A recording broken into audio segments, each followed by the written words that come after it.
The following is a production of Dirty Mo Media.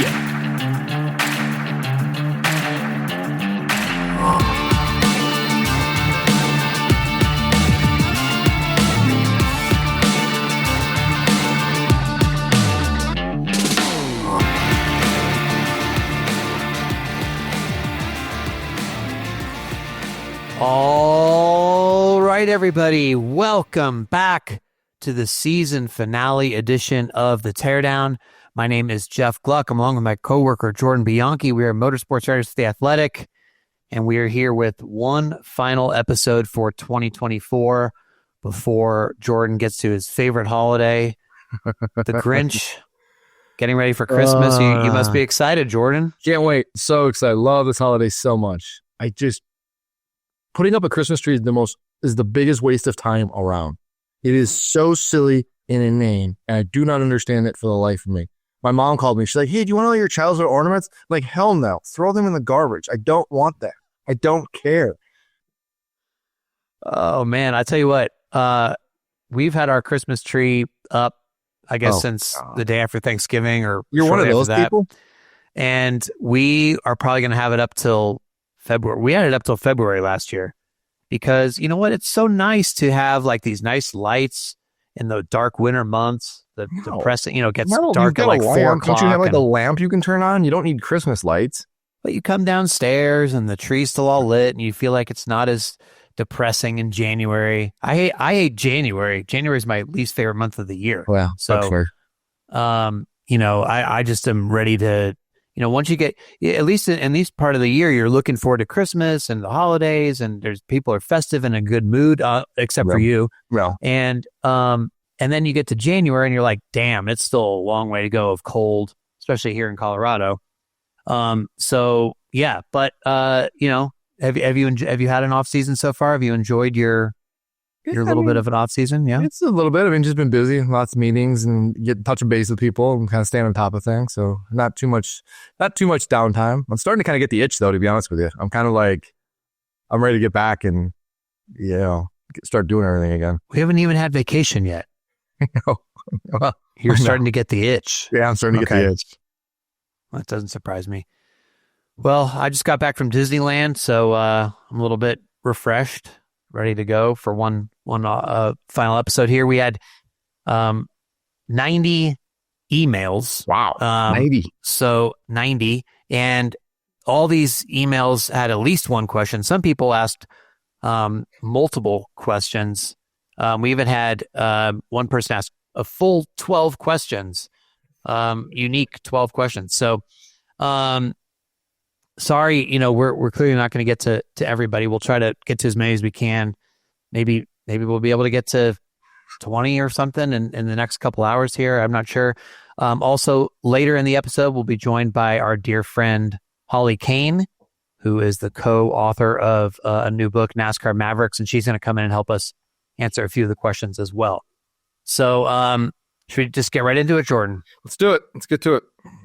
All right. Well, I kind of separated the questions into some categories, the ones that were asking about the same topic. We obviously had quite a few questions about 2311 front row lawsuit. So I'm going to combine a couple questions here from Charlie Taylor and Dan Luttrell. And so what they're wanting to know is what do you think could be the worst outcome for the sport as a result of this? Like, could it fracture like IndyCar? And what do we realistically think may happen between now and the clash? What are your thoughts? I mean, the worst case, I think, is fairly obvious. I think it's a split. Like, you'd see some kind of fracture where a handful of teams decide to leave NASCAR and go form their own series or just leave the sport altogether. And NASCAR loses a huge group of notable teams. And all of a sudden you're looking at how do we fill out our grid? And then you've got this other rival series. And in a sport that is trying to grow and feels like it's got a runway to do that, it would completely fracture it. And I think it plays out very much like IndyCar did when you saw the open wheel war in the 90s and what that did for that series in open wheel racing in this country. So that's the worst case scenario for me. What is your worst case scenario?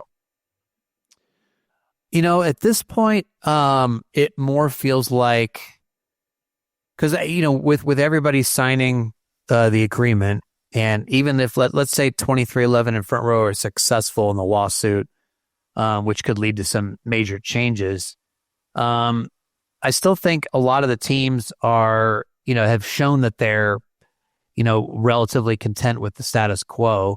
So I don't think you're going to see a bunch of teams, peel off and do something. I think the worst case in realistic sense at this point is 2311 and Front Row sort of run themselves out of business essentially by losing their charters, running as open teams, and then all of a sudden NASCAR goes on with these 32 other chartered teams, and you've lost Michael Jordan in the sport, which would be a big blow, and you've lost this team, this new team, especially 2311, that has put all this investment in and had all this opportunity, just made the championship 4.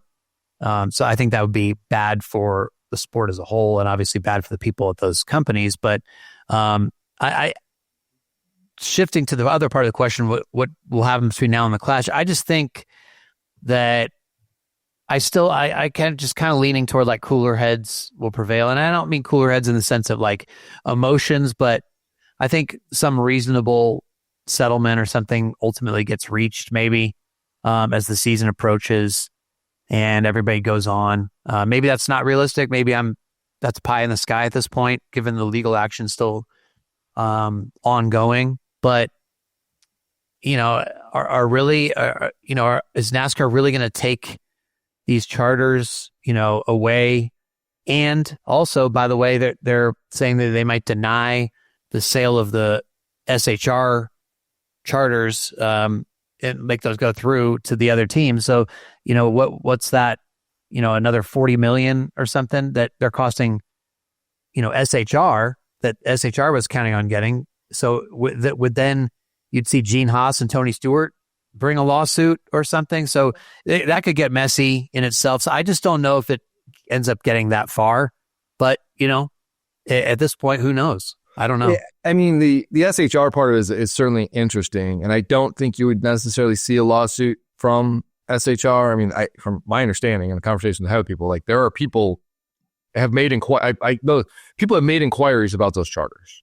Like, hey, are those available? If they're available, like we're interested in them. So I don't think that SHR is going to be in a spot of like what are we going to do here? We don't want these. We're in scramble mode. Like, I think they're going to have suitors for them. But the problem is we're in mid-December and the season starts in 8 weeks or whatever it is. And so you've got a lot to sort out between that. I agree with you that I think this is settled before Daytona. I think that in some way or fashion that an agreement is reached of like, hey, what can, we give a little bit here, we're going to give a little, and we're just going to put this to bed and move forward. I've talked to people on both sides, and there seems to be a sense, depending on who you talk to, but guess is, like some people are like, oh no, we're in this for the long haul. This is going to be happening for a while, but there seems to be a sense among other people who are maybe more kind of removed a little bit from it and say, hey, this just feels like it'll be resolved sometime before Daytona. Like it's in everyone's best interest, because you do look at it and you've got the 2311 thing and all the investment they have and made, shop, charters, that kind of thing. For Rose certainly made an investment as well. And if you run as an open team, and we were there in court, I mean, you have driver contracts that say your drivers must be in a chartered car. That all of a sudden that opens up a whole different avenue of, if 2311 goes down this road and they're going to run as an open team, does that mean that Tyler Reddick is free game, and that if I'm a Hendrick or a Penske or whomever, I can say I'm going to go get him and I'm going to make him a Godfather offer and put him in my car because that's Tyler Reddick? Like, I don't know. It's a fascinating scenario of what this could be. But that's part of why I just do think that when you step back from this, you look at it and go, there has to be some clear resolution by sometime in January. Well, the teams have already indicated that they want to sign the charter deal, with the exception of that clause that doesn't allow them to bring lawsuits. So they've said that they want to be charter teams and sign it as the suit continues, but NASCAR has said that they don't want that to happen. So, we'll just see where it goes from here. Obviously, the case just got a new judge, which is pretty strange. Since it happens. The teams and NASCAR both said they were fine with this judge after he tried to recuse himself. So, your dog clearly is not in favor of that. But anyway, are you ready for the next question there? That was a long one, so I am. Let's get to it. We can't spend this much time on every question, I guess. But so some of these answers will be much shorter. But here's one that might take longer. So Daniel Minier, who is the one that sent in a full 12 questions. Thanks for all the thought you put into that, by the way, Daniel. Sorry we can only get to one. It was good. He said that to me too. It was like, wow, this is good. There's a lot of great stuff in there. Yeah.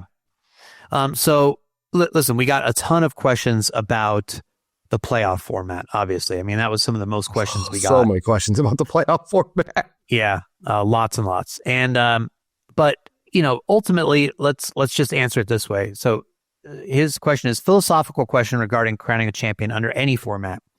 How do you define a champion? Is it always necessarily the best driver? And what defines the best? Is it the most wins, the most likely to win and run up front every week? Is it average running position, average finish, laps led, the eye test, some amalgamation thereof? What should we value in crowning a champion? What do you think about this one? I mean, it's really hard because there's some years where the champion is the best driver and the worthiest driver. And honestly, there's years where that's not the case. And it's been, there's been a guy who's won 10 races and didn't, win the championship. And so, and it's really hard to determine. It's almost on a case-by-case basis. I don't know how else you could do it. And you can't make an overall sweeping generalization of, this is what I believe. Because I don't think that's the case. I think it really is a year-by-year basis. And I know it when I see it. Even going back and looking at like previous seasons, Jeff Gordon won 10 races, didn't win the championship that year. But by like every metric, except for most points earned, he was the best driver, and he had an incredible season, like a historic season. Rusty Walsh wins 10 races, doesn't win the championship. Bill Elliott won 11 races and didn't win the championship. And so you have those years, and you have a year, and this isn't a criticism because he did it under the system that was in place. And kudos to him. Like Matt Kenseth won the championship in 2003, but you look at his numbers, like they didn't blow you away. I mean, he finished in the top 10 and he ran in, top 5, top 10s. But in terms of like laps led and stuff like that, he didn't blow you away. He only had one race too. And so you have to be very careful about how you assess that. And I don't think you can make a broad statement, relating to that. So my answer to this, first I would answer with a question, which is who do you think, Jordan, this year was, if you had to vote for driver of the year for NASCAR, who would you pick? That's easy. That to me is Kyle Larson. Like that is Kyle right. Larson. I agree. Yeah. Wins, lap. I mean, everything you would look at, he is the guy. Right. So he led in most of the, a lot of major statistical categories. He also had the most points scored this season. So he had, in this case, both the most wins and, the most points, yep, in addition to other stats. So that to me is what you would think of as your champion, driver of the year. Now there's some years, as you pointed out, where the driver of the year is a little murkier because it's like, okay, well, this guy had so many wins, but he wasn't so consistent. This guy was more consistent, but that's fine because that's what your playoff system is for, to, determine that under the rules. But it's got to be, to me, the champion has got to be someone that you would think of as driver of the year. So I guess to answer the question, I'm going more toward the eye test of, okay, this guy had the best overall season. I can't necessarily tell you what exact stats go into that. But when you step back, look, you just said it was easy. This year it was Larson. Mm-hmm. That should be your series champion, because when you step back and look at it, and again, he scored the most points, he had the most wins. So whichever way you want to come up with that, that should be the guy that you're saying, this guy won. This guy is the best of the series for the season. So that's what I'm looking at.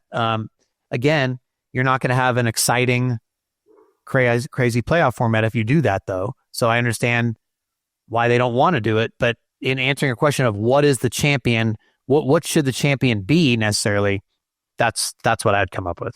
Yeah, and this year's easy. Other years aren't so much. And I think it's really hard to determine that. And even you go back at any format of NASCAR, there's many years where the champion who won the championship wasn't the best driver. And so it's not this format sucks and he needs to go and we go back to the old way because that was so much better. Like the old way wasn't great either. There was a lot of issues with the old way. And I get tired of the rhetoric of like, oh, that was so much better back then. No, it necessarily wasn't. We had a lot of issues with that because you would have drivers who had great years and for whatever reason didn't win the championship. And it was like, that wasn't acceptable. Like the idea is to reward the best driver who has the greatest year as the champion. Like that we have, there has to be a different way than what it used to be. And I'm not saying this is it, but this is better than what it used to be at least.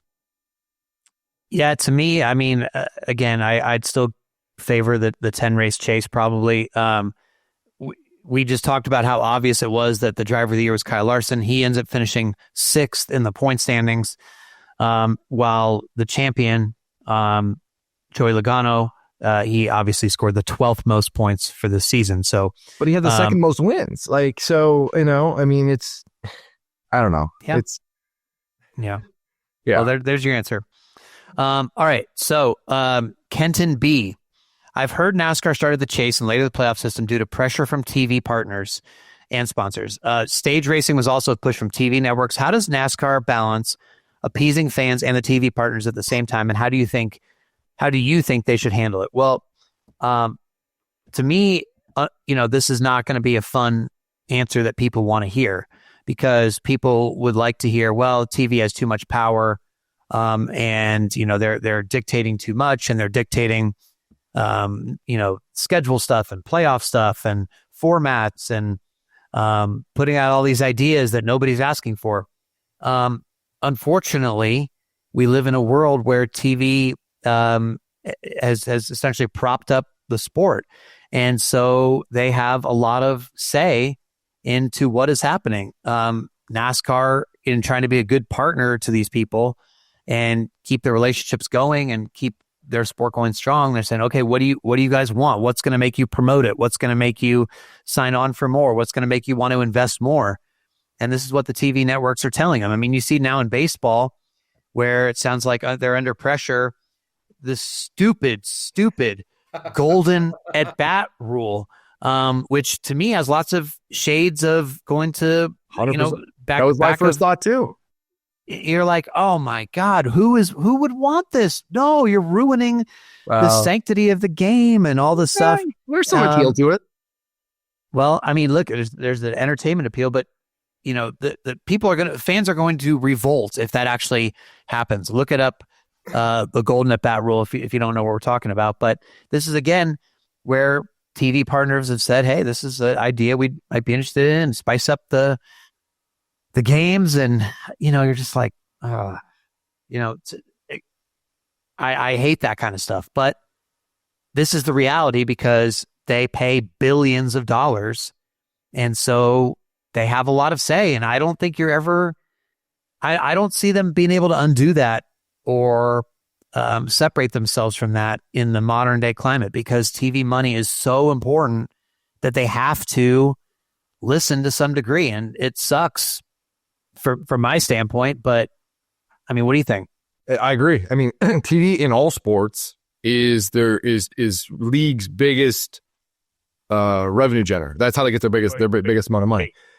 You can't turn your back on what your TV partner wants 100% and say, no, we don't want to do that. Now, they may have a bad idea. You're like, hey, that's not going to work, but you can't say no all the time. You have to be receptive to change, and you have to continue to come up with ideas to make your sport exciting and evolve. And you talk about the golden bat rule, and the premise behind it is Major League Baseball it's an older audience, and they are really trying to cater to a younger crowd, and bring new people in, and they want to showcase their stars. and they want to have their guys in the moments, a late game situation, have an opportunity to come up and dictate it. Like you see in the NBA, where Steph Curry or LeBron James is going to have the ball in their hand in a close game, and I get that. I'm not saying I'm in favor of it, but I understand what they're thinking. And maybe, and I step back and I'm like, it does make sense to some degree. Is it a complete departure? Yeah. But I don't know how you do that. When you are a sport dependent upon this billions of dollars to exist, you've got to listen to your partners and you've got to make sure you're relevant and you've got to make sure you're doing enough to keep them satisfied while also looking at the numbers. Now, that said, if what the suggestion is comes from your TV partners and it doesn't work or the numbers reflect that, then I think there's concern. But, not when I look at it this year, NASCAR's ratings in the playoffs were up. Like they had gains. And so there's something fundamentally right about what they're doing. Now, maybe a large portion of their fans or maybe just a small portion that's very vocal doesn't like it. But it is resonating with some people because people are watching more than they did a year ago. Yeah, I still think that the Chase Elliott effect's being overlooked there, whereas he wasn't part of the playoffs last year. And so everybody's saying, the playoffs were up, but it could also be because he was in the playoffs this year. So, but we'll see how it unfolds long term. Alex H., do you think NASCAR should get rid of the DVP and instead only award points down to 30th or 25th place in races instead of all the way to last? Seems like that could deter teams from returning to the track to finish 33rd instead of 35th, for example, except for extreme cases like a big one that takes out a dozen cars. There'd be a lot of implications on this for me, and help me think through this, Jordan, but I do think that there'd be some positives in that, especially like it would actually add a storyline if you had a situation where it was, hey, like let's say, you're going to have a backmarker team, now it's a lot more even now. So, finishing, it's not like F1 where you finish in the top 10 and it's a huge celebration to get a point. In F1, Valtteri Bottas just finished an entire F1 season, 24 races, didn't score a single point. Mm-hmm. And so, when the backmarker teams in F1 get into the points, it's a big deal. They're celebrating. I do think there could be some of that, right? Like you could be like, man, this team finished 25th today, and wow, so they're so excited that they got some points, where they hadn't gotten points in 4 weeks, and that's sort of like a secondary storyline. But I don't know. There'd also be a lot of implications. I don't know how it would shake out in the playoffs. I wouldn't be opposed to it. I just have to think more about it and see some simulations or whatever of how it would shake out. What do you think? At first blush, I don't mind it. I think it's actually a good rule. It would help alleviate some of the DVP issues. It certainly would, maybe eliminate some of the debris cautions that you see. A car comes back on the track and they drop a piece of debris or whatever, and we've seen that before. Maybe it helps teams save money, in terms of having to make repairs. Like they know if we're in an incident, we're done. I'm not opposed to that. I like it. I want to explore it more. Like you, I kind of want to see the implications of it. Like, is there a simulation we can do and see how this plays out? But I think there's something to be said where if you're no offense, but if you're running 28th and your lap's down, I don't think anyone's going to miss you being on the racetrack at that point, And the Talladega, the super speedway stuff is interesting that, you got a 20 car accident and how that works. But we've seen Talladega races in this era recently where there's been 10, 11 cars on the racetrack in the last few laps. I think it is an idea worth exploring. And I, at first glance, I don't see a lot of downside to it. Yeah. I mean, you would take sort of like the gritty team element out of it where the team, pulls together the car and just tries to get back on, a couple laps back and ends up getting 5 more points. You don't know if there's going to be another crash later or something, and that can make a difference sometimes. But is there a way, ultimately, the gains might outweigh the losses there. I'm not sure. I'm not even opposed to saying like, hey, we're going to have a DVP clock still, but that's going to be a 4-minute clock. So we're going to shrink the clock down because it's like if you can make minimal repairs in 4 minutes, great. You can continue on in your day. I don't think it needs to be a hard and fast rule. Like if you're in an accident, you're done for the day. I think it's worth exploring. Another person, and I'm sorry, I didn't pull their question as one of the highlighted ones, but somebody else had said some basically along the lines of like, what if you just made, in terms of the DVP policy, what if you just made sort of like a rule where you said, all right, you can only change, like you could change a toe link, you could change this and this, and then if it's any damage beyond that, you're just out. You know what I mean? And then that's your DVP policy as well. So like you have all the time you need to change a toe link or something. Knock out some fenders or something like that. Yeah. Yeah. But if it's anything else that needs to be replaced or something, you can't do that. And so if you've listed already, okay, these are the things you can change, this is what you can't, and it's much more limited. I don't know. Maybe that solves it as well. But it ultimately comes back to the towing problem. So, if the towing issue hadn't been such a big deal, people wouldn't be talking about it to begin with, right? No, and I will say this. I think it's fair to say there's probably, I would be surprised if there's some changes to the DVP clock for next year and how that's officiated. Well, we did just, while this podcast was rolling, and this wasn't a question, but just quick reaction here, Jordan. Did you see where NASCAR has announced the new practice and qualifying format? I did. Yeah. So just a quick reaction. Basically, the overall view is, the big takeaway I would say is that it's single round qualifying most places now. So no more knockout qualifying, and your starting position is just based on where you qualify, rather than your qualifying group. So you like that? It seems to simplify it. It seems like it's a more straightforward approach. I know at the end of last year, people I talked to on the team and NASCAR side, there was a lot of, I don't say frustration. There was just a lot of like, we need to make this simpler. We need to make this more straightforward and easy to understand, where someone who's just kind of tuning in is like, wait a second, why did that guy qualify faster? The ninth place qualifier qualified faster than the second place qualifier, but he's not ahead of him. Like, why is that? Yeah. And I think there's something to be said for that. This seems like this is a better solution. Jason F wants to know, have we already seen Denny Hamlin's final career victory? He's now 44 years old.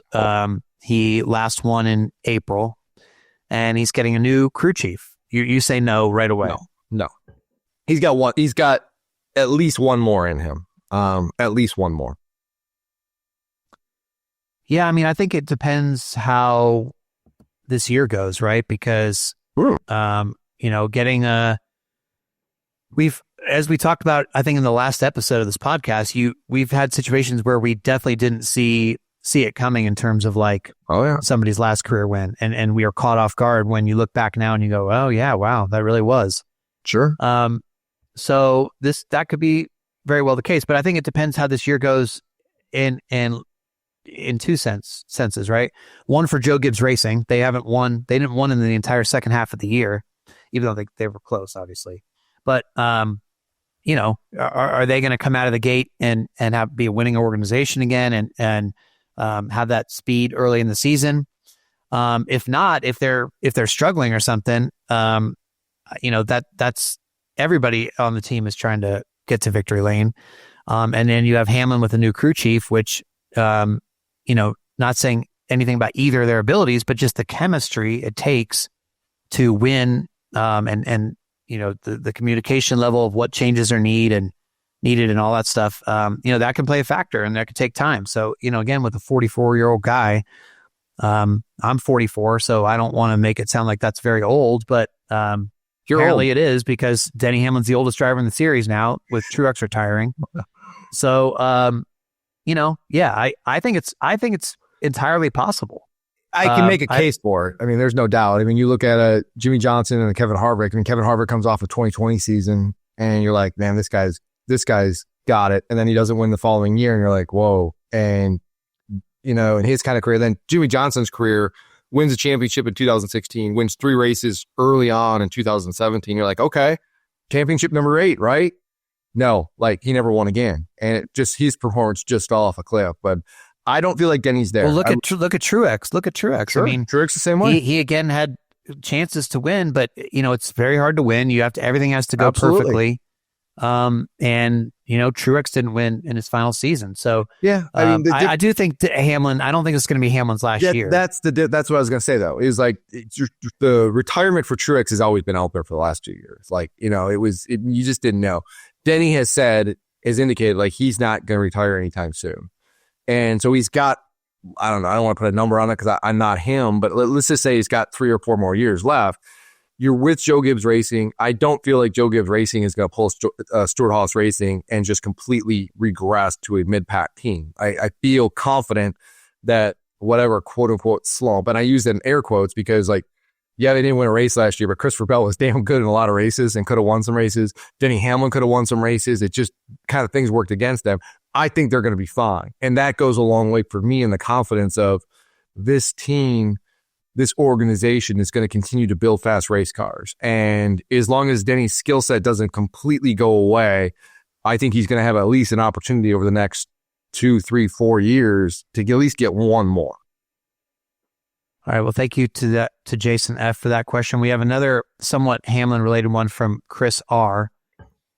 If only one were to happen, which of these accomplishments would mean more to their respective careers? Denny Hamlin finally wins the NASCAR championship, or Kyle Larson finally wins a Daytona 500? I think this one's easy personally, but really? I want to hear what you say. I'm very curious your answer. Oh, I think it's, in terms of meaning more to their respective careers, it's clearly Denny winning a championship. Larson winning 500 is borderline irrelevant, I think.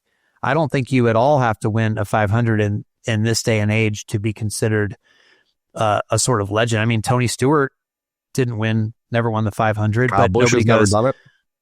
Rusty Wallace. Sure. Mark Martin. But you don't go, oh my gosh, what a, Tony Stewart, he was great, except, he just didn't win that 500. I mean, the 500 is so much circumstances and chance. And, we've talked about, it's not necessarily random, but, in a lot of senses, it's being at the right place, right time, and out of your control. So to say that, that's how you define your career. I'm sure, look, you want to win the 500 to have that notch in your belt and everybody call you a Daytona 500 champion, but that's not a legacy maker at all, in my opinion, anymore. But whereas as being called a NASCAR champion is seems to carry a lot more weight, even with the current playoff system, to me.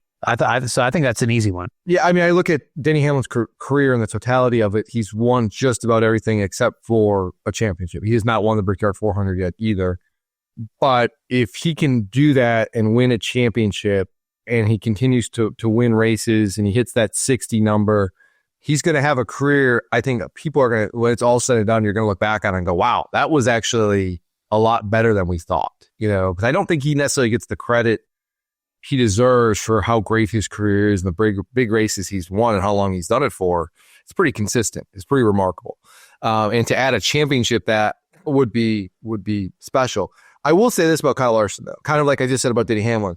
Larson's won just about everything. He has won the crown jewels. He's won the Brickyard 400. He's won the Southern 500. He's won the Coke 600. He's not won the Daytona 500, but he does have a champion. If he can win the Daytona 500, that is going to mean something for him. And as we look at his career and the greatness that is Kyle Larson, and how we, fair or not, say what you will about Daytona, but like winning the Daytona 500 still carries a hell of a lot of weight. And if you're talking about great drivers all time, which I think Larson has the chance to do that, especially if he can continue on this clip that he's on, to have a Daytona 500, you don't need multiple, you only need one. He's going to have a career like that is an all-time career potentially, where he falls in that spectrum. But it's certainly going to be one of those guys you look at and go, that's definitely a top 5, top 10 all-time driver right there. Dave H says, as a new NASCAR fan, I find myself watching Trucks and Xfinity over Cup. Trucks is the Wild West, and Xfinity has Dale Jr. It's on free TV. Nobody complains about the car or the tires. And I understand the sponsors like Dude Wipes and Spike Coolers over Axalta and Build Submarines. What is my untrained eye missing by not following Cup? That's such an interesting question. I've never heard anybody say that before. I've never heard anybody say, oh, you know what? I'm an Xfinity fan over Cup. Now, I've heard plenty of people say, "Oh, Xfinity is the best series," Yeah. and they love it. But to say, "Hey, I'm a new fan. I'm coming into this with a clean slate, and so Xfinity is way better." Why should I don't even really care about Cup. I guess to me, just the first thing is just you're just missing like the conversation and everything revolves around Cup. Everything's focused on Cup and everything sort of channels through that, right? So like when you're talking about NASCAR, people are mostly referring to Cup Series racing. I don't fault what he's saying at all. I understand the appeal because Xfinity is great. But yeah, I mean, I think just there's not as much coverage of Xfinity, so you're probably missing a lot of storylines and stuff in the Cup Series that gets highlighted more, wherein stuff might happen in Xfinity and just sort of the water cooler conversation is not as big with it, right? I mean, I don't know if that's fair, but what's your perspective on this question? I mean, NASCAR is the Cup Series at the end of the day. When you talk NASCAR, you're generally almost always referring to the Cup Series. That is the bread and butter. That's the premier. And I think I agree with what you think. The racing in the Xfinity Series is terrific. The Truck Series is entertaining. Whether that's a good entertaining or bad entertaining depends on the week. But it's entertaining, and the racing is good in those series, and I like them for different things. But this is cliche, but if you're not watching Cup, you're missing out on a Kyle Larson. You're missing the best of the best. You're missing out on guys doing incredible things. You're missing out on Tyler Reddick pulling off a credible win at Homestead that people are going to be talking about, or Ryan Blaney winning at Martinsville, things like that. So when you have great drivers do great things, that is what you're missing out on. And to me, that is the big thing. And it's, I get it. Tweets their own. I mean, people only have so much bandwidth and you can only watch. It's like, I guess it's like being a college basketball. Like, hey, I only like college basketball. I don't like the NBA. And you've got your own reasons. But I do think if you're not watching the NBA, you're missing out on the greatness of LeBron and Steph and all that. And I think you're missing out on the best of the best. And you're missing out on organizations that are incredible. I mean, you've got some high caliber. We talk all the time about Formula One and all the money invested in over there, but like Joe Gibbs and Rick Hendrick have put a lot of money in their organization. So has Roger Penske. I mean, these are premier world-class organizations, and you're missing out on that. Real quick before we're joined by our friend Holly Cain here. So Frank J says he's talking about the 2-week Olympic break and what a positive it was for everybody to have like a reset, unwind. So he's wondering if there'll ever be an opportunity for NASCAR to operate a condensed calendar by putting a few midweek races in the summer. Obviously that's been a talk for a while, but they could be adjacent to other races like Martinsville or North Wilkesboro, close to a Charlotte or Darlington race weekend. What do you think about midweek races at this point? Because I feel pretty convinced, but I want to hear what you say. I would never say never. There was definitely some momentum to try it, 4 or 5 years ago, and they did try it during the pandemic. The ratings for those were not great, and that kind of influenced it. Now there's a lot of factors involved in that, but the conversations I had with people are saying that, while the TV ratings weren't great, this is still an idea worth exploring, but you've got to commit to it. You've got to find it. Let's just use North Wilkesboro as an example. North Wilkesboro, we know North Wilkesboro, and a Wednesday and the second Wednesday in July every year, that's going to be North Wilkesboro. And you've got to put a lot of promotion behind that, of kind of entrenching that and ingraining in people's mind, because you do have to make people adjust their viewing habits. If you're a NASCAR fan, for your entirety, it's been the race is either going to be on a Saturday night or it's going to be on a Sunday. And that's really it. And you have to change that. And it takes patience. And you can't just throw it out there and say, oh, boom, Wednesday race, go watch it. Like, okay, yeah, put it there, but make it there and be consistent. And if the ratings aren't there the first year or two, unless they're like horribly bad, don't pull the plug. Like, try to build a foundation and a beachhead where you can do that. So do I think it's going to happen? I don't see any movement on that. One of the reasons that NBC is paying the money it is they want races. They want NASCAR races during the NFL season, because they want counter programming, because NASCAR is one of the very few sports that can offer decent ratings against the NFL. And that's what NBC is paying for. So NBC isn't necessarily in favor of, hey, let's get out of the way in early October No, because then they're looking at it going, what the hell am I paying for? I'm paying for this, and what am I going to put on my airwaves? Like, there's so much more than that. Now, if you want to do a midweek race in the summer to maybe give teams an extra week off, a weekend off, like, I think that's a winning idea, and I would be okay with that. But to do it to say, hey, we want the season shorter, economically, it's not going to happen. Yeah, at this point, I just don't see it, because it would have somehow been incorporated, I think, in the new TV deal, which just got signed for quite a long time to come. And all those TV partners, now you have 4 different TV partners, and they've all signed on and expect their races to be at a certain part of the year and go in certain chunks. And so you're not going to suddenly now shorten the season and go, oh, okay, well, let's end it mid-October or something by having these midweek races and all that stuff. So I just think that's just how it is, and what we have in terms of relative length of the season at this point is what it's going to be. I will say this really quick. The fact that Amazon now, and you have an exclusive streamer for 5 races, does, I think, open the door a little bit more, because they're not necessarily beholden to, they've been willing to experiment and do different things with their program, Thursday Night Football, that kind of thing. They may be more inclined to say, hey, we're willing to try that a little bit. Now, I don't want to say that's the case, but you might be able to get away with something like that when you have a streamer who isn't beholden to needing a race at a certain time, at a certain time of the year.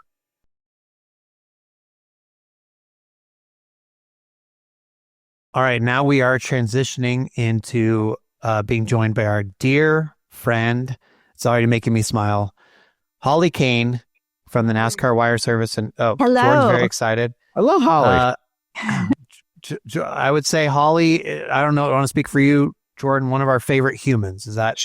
I would argue, I will say that she is one of the most beloved people in the industry, not just among media people, but among the NASCAR industry. She is one of the most beloved people all around. Thank you, guys. Yes. Whenever you see people saying nice things about Holly, there's a good reason for that. But definitely in my Hall of Fame of humans. So, Holly, thanks for coming on here. You have a new book that you co-authored, NASCAR Mavericks. Jordan has a copy.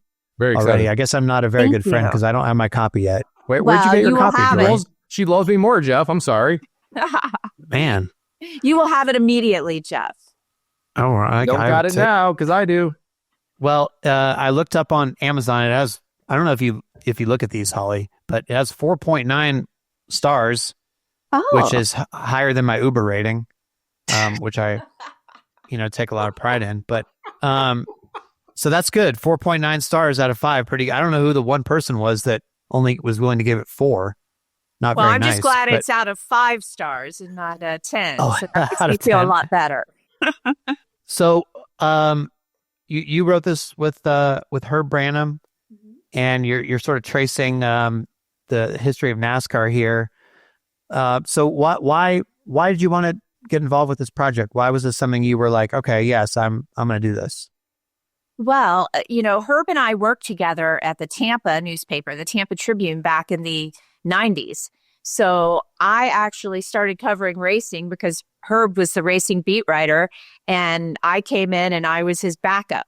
So all of my, journalism career with racing began with Herb. So that was kind of cool.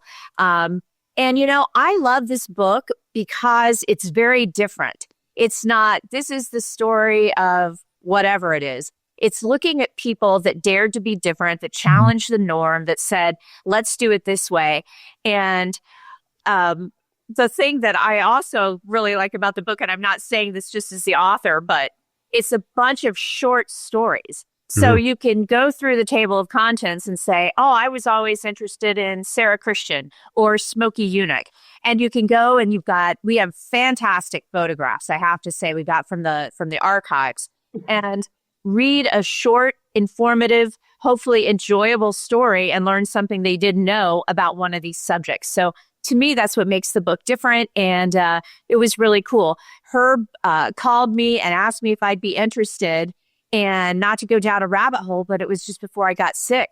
So I was doing a lot of the writing and a lot of the research. in bed, and I had some time, obviously, to work on it. So it was a wonderful thing for me to put all of my effort and my focus on. I think you make a really good point that the book, you can just kind of hop around. And that's what I did is like, I want to read about this and then it's here. Then the next thing you know, I finished the book because I just had to hop around everywhere. And I do love that you can kind of do that though. You can kind of just pick it up as you go. You've covered the sport for a long time. You're as knowledgeable as anybody when it comes to this sport. Was there something you learned from this though that you didn't know? And you're like, wow, this is really interesting. There were a lot of things that I learned. And to me, that was what kind of made it cool, was that hopefully that's the point, is to find out something. And I'm not just saying this as a woman, but I was very interested in a lot of the women that did things in NASCAR, not just driving, but that worked, behind the scenes. It really, frankly, had a whole lot to do with how the sport developed. So I thought that was really cool. I loved reading stories about, from the 1940s and 1950s about how people went about, building the engines and getting the cars ready. And another cool thing is this isn't just a book about the people, but, we're talking about the cars that were there, the teams, the tracks, even finding out about Darlington Raceway, how it actually came about and the behind the scenes on that. To me, that was really interesting. I do love when you talk about the cars. There's a section there about the Plymouth Superbird. I'm glad you guys devoted some words to that because it's, in my opinion, it's the coolest car of all time. So I'm really glad you guys focused on that a little bit. Wow.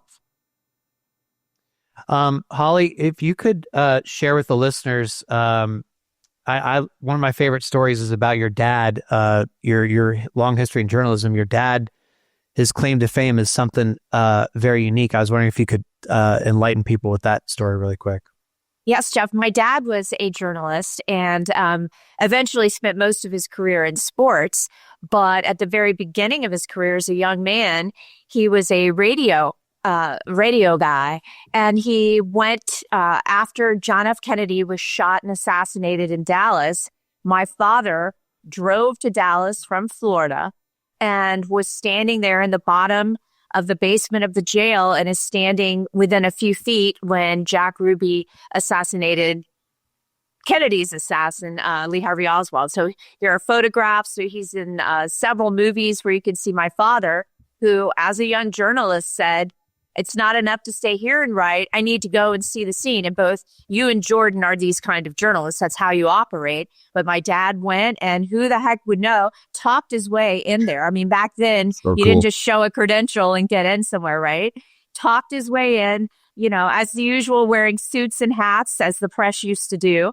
And there was my dad, and, a part of history forever, obviously, but standing right there when Jack Ruby shot Lee Harvey Oswald. That's crazy. It is. Well, Holly, we're doing this is our mailbag episode. And so we've had a lot of listener questions. We got 90 people that emailed us with a variety of questions. So we want you to help us answer a few of these questions here. You've certainly had, you've worked in Dallas and Seattle and all these different great sports teams that you've been around and all this stuff. So Jake P is wanting to know, what is your favorite sports memory from your lifetime non-racing? Wow. And is this as a reporter or just something I always remember? I think it's to take it wherever you want. It could be a personal one or whatever you something want. you covered or All right. Well, I will tell you, all apologies to auto racing, which I love dearly. But I will say, as a reporter, the New York Yankees train here. I live outside Tampa. The New York Yankees train here. So I was able to cover, when I worked for the Tampa Tribune, their run in the mid-late 90s. Ooh. And Eric Jeter as a rookie. All those fantastic teams when David Cohn was playing, Paul O'Neill was playing for them, Darryl Strawberry was playing for them, Bernie Williams, fantastic person. And I loved getting a chance to cover the New York Yankees then when they went on that string with Joe Torre, won those championships. And one of the coolest things I will always remember is that was still back before social media was such a thing, really, when cell phones were just kind of coming out. And the coolest thing ever was that George Steinbrenner would return my phone calls at home. And my roommate would answer the phone and be like, there's a Mr. Steinbrenner on the phone for you. I'm like, yes. And then I would take it. And So that was always really cool to me. He was so good to me, and like being out at the ballpark here. And I would travel, and cover them. I also got to cover, if you remember, it was a Baltimore New York Yankees game, and Derek was a rookie, and he hit the ball, and Jeffrey Mayer leaned over the vac and caught the ball, and it was so I covered that game. So I have to say, getting to cover the New York Yankees at that time in New York Yankees history was something I'll always appreciate and I loved. That's cool. That's really What's cool. yours, Jordan? Favorite sports memory? Probably the 1987 Twins winning the World Series. I was a huge, obsessed baseball fan. I was in first grade, and your favorite baseball team that you love wins the World Series, and you think this is gonna never. And then they did it again 5 years later, and that was I'll argue to this day is the greatest World Series of all time, just because the dramatics in that. So probably that. And other than that, being a Minnesota sports fan, we really don't have a lot of highlights, so it pretty much is all done from there. Like, by the way, my Ducks are undefeated. They're the number one seed in the playoffs. And if they can roll through this thing and pull this off and actually win the title, that will be my number one thing. Wow. But I'm not optimistic that's going to happen. So we'll see. For me, it's tough. I mean, I'm kind of spoiled with the Broncos Super Bowls and the Avalanche Stanley Cups. Here in Denver, I marched in the parade when I was in high school band with the Avalanche first Stanley Cup victory, and we marched right behind Joe Sakic holding up the cup on a fire truck, and we were playing the Hey song, hey, and everybody, like, please don't say, tens of thousands of people are like waving pom-poms, and we're like right behind the cup, and he's holding it up, and we're playing, the whole crowd's like going to our song. That was pretty awesome. But I honestly, like, I went to the Texas USC national championship game as a fan. And that with my dad, and I'll never forget that a night at the Rose Bowl. That was like unbelievable, that you just felt like you're witnessing like this legendary moment. So that might be it. Championships aside from my own team. So that parade story is great, Jeff. I used to march in band too, but a lot of times what was directly in front of me were horses. And so as you can imagine, that made my parade memories a little different than yours. Yeah. That's amazing. Okay. I want to get this one too, before we let you go, Holly. Daniel Cespedes asked a great question that I'm fascinated by. He was directing this at us. He said, you've both been on the NASCAR beat for about 20 years now. You've been on the NASCAR beat for 34 years, not to age you. Wow, way to go, Jeff. Way to go. Way to go. Really good job. Thanks Real a classy. lot. Thanks a lot. We actually have a guest on our show, and then you insult them. That's fantastic. Way to go. But, I'm just talking about Holly's experience as more experience answering this question than we do. So he wants to know, how do you think the drivers' attitudes toward how they interact with the NASCAR beat media has changed over the years? And what factors do you think have most driven those changes? So Holly, I'll open with you. What do you think, with the drivers when you first got into it, or all the way even through the 2000s as till now, these drivers, how is that different than when you started, and why? It is a whole lot different. I can tell you that. I mean, when I started out, you could literally just walk around the garage, grab Dale Earnhardt and say, hey, do you have a minute? Or Rusty Wallace, or whoever it was, and have a conversation. And their public relations people were understanding of it, and they were very good about it. And my point is, basically, compared to now, it's much more formal. You have to arrange for an interview.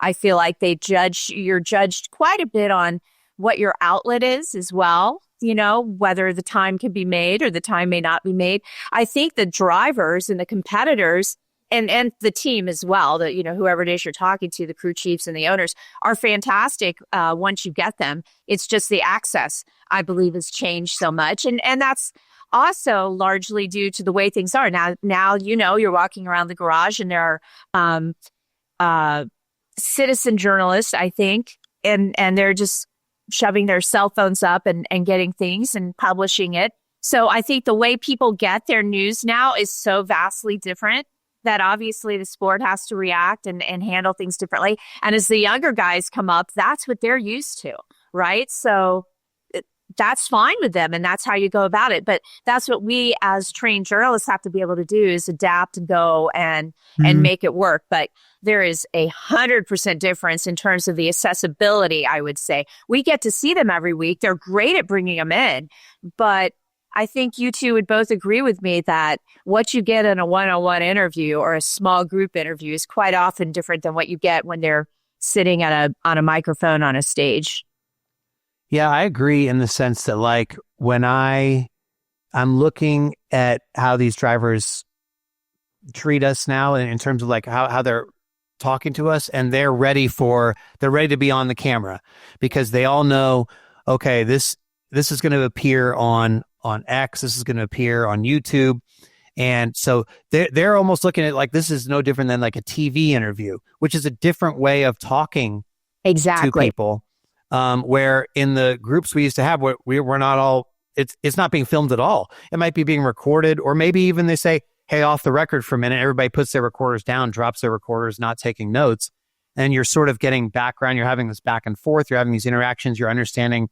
They say, hey, listen, I can't say this. I don't want to say this, but you can ask me about this. I'm not going to go there.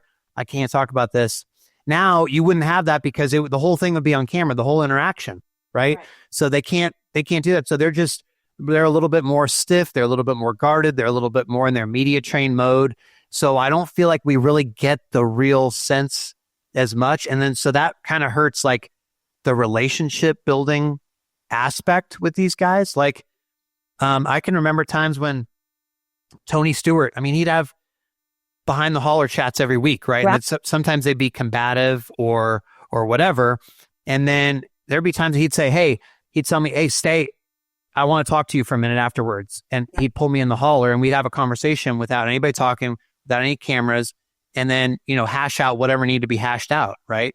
But like, you had that interaction. Now you don't have that at all, I don't think. I mean, I don't feel that way.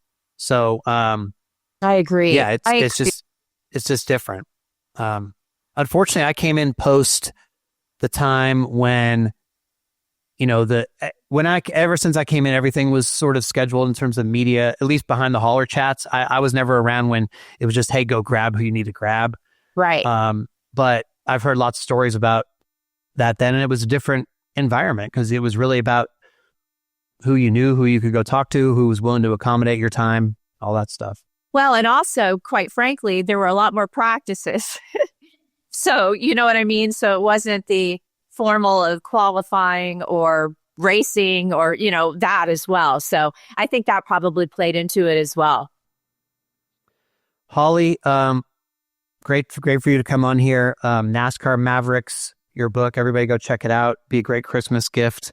It's a beautiful looking book as well. So not just something that can sit on your shelf, but on your coffee table. So thank you so much, Holly. And we hope that you will have a great holiday season. Thank you so much, Jeff and Jordan. You guys are fantastic. And I love what you're doing. And I love the fact, speaking real quickly of somebody that has evolved, both of you have gone whatever you needed to do. You've just been wonderful. The fans appreciate it. And I really look up and I admire what you've been able to do. So I wish you guys all a great holiday as well. And thanks for having me on. It means a lot to me to be on with you two.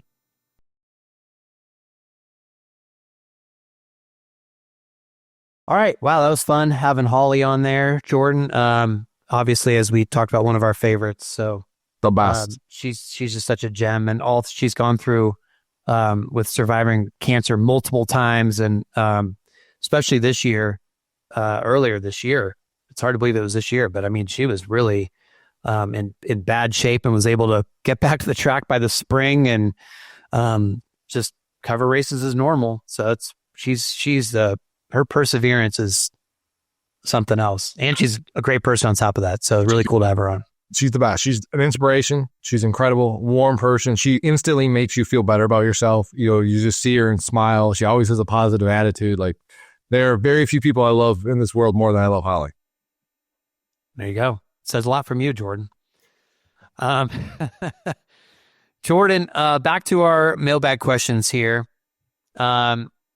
Jeremy Green wants to know, with all the Bianchi bombs this past year or two, can you walk through what is the process of breaking giant news like this? No need to get into particulars, but can you explain how you've come to get sources to get this info? It could be totally vague. I understand you don't want to burn bridges, but this is coming from a place of someone who loves sports, wants to peek behind the curtain, and just loves understanding everything about how it works in the sports world, even the media side. So I'll let you take it away since you are the news master here. How have you been able to come on the beat and do this in a relatively short time here, Jordan? It's about relationships and cultivating relationships and trust and just building them. And I always like to tell people I'm in the relationship business. This is what I do. And you talk to people and it's just giving and taking. And I build these relationships up, and you hear when it comes in is somebody will say something. Hey, did you hear this? This might be going on. This is, pay attention to this. And you take that tip and you start checking around and you start checking with people. And for us, when we do things, I mean, it has to be very thorough and very vetted. We have to have multiple sources. We have a very great editor in Zach Pierce who we work with and kind of steers the ship and everything. And so it's not easy to do. I don't know how you do that. It's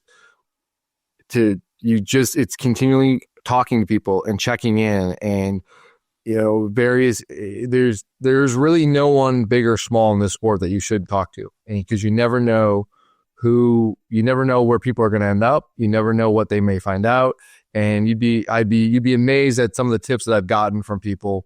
And you're like, oh, you kind of laugh it off, and you hear some wild things, and a lot of that stuff is not true. But sometimes somebody tells you something, you're like, no way. And then you check into it a little bit, and you're like, oh, this is true. And so you just do your job thoroughly. Don't dismiss things when you hear something outlandish, like, oh, no way, there's that, no way. Like, no, like you just check. You just I always say this, you always go kick the tires, because it never hurts to ask.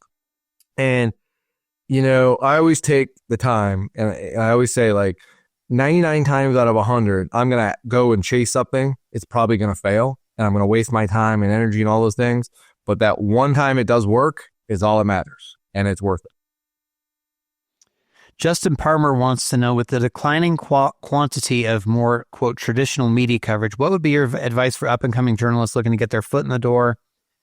Additionally, what is one thing aspiring journalists should look to avoid when conducting themselves in the media center? This is I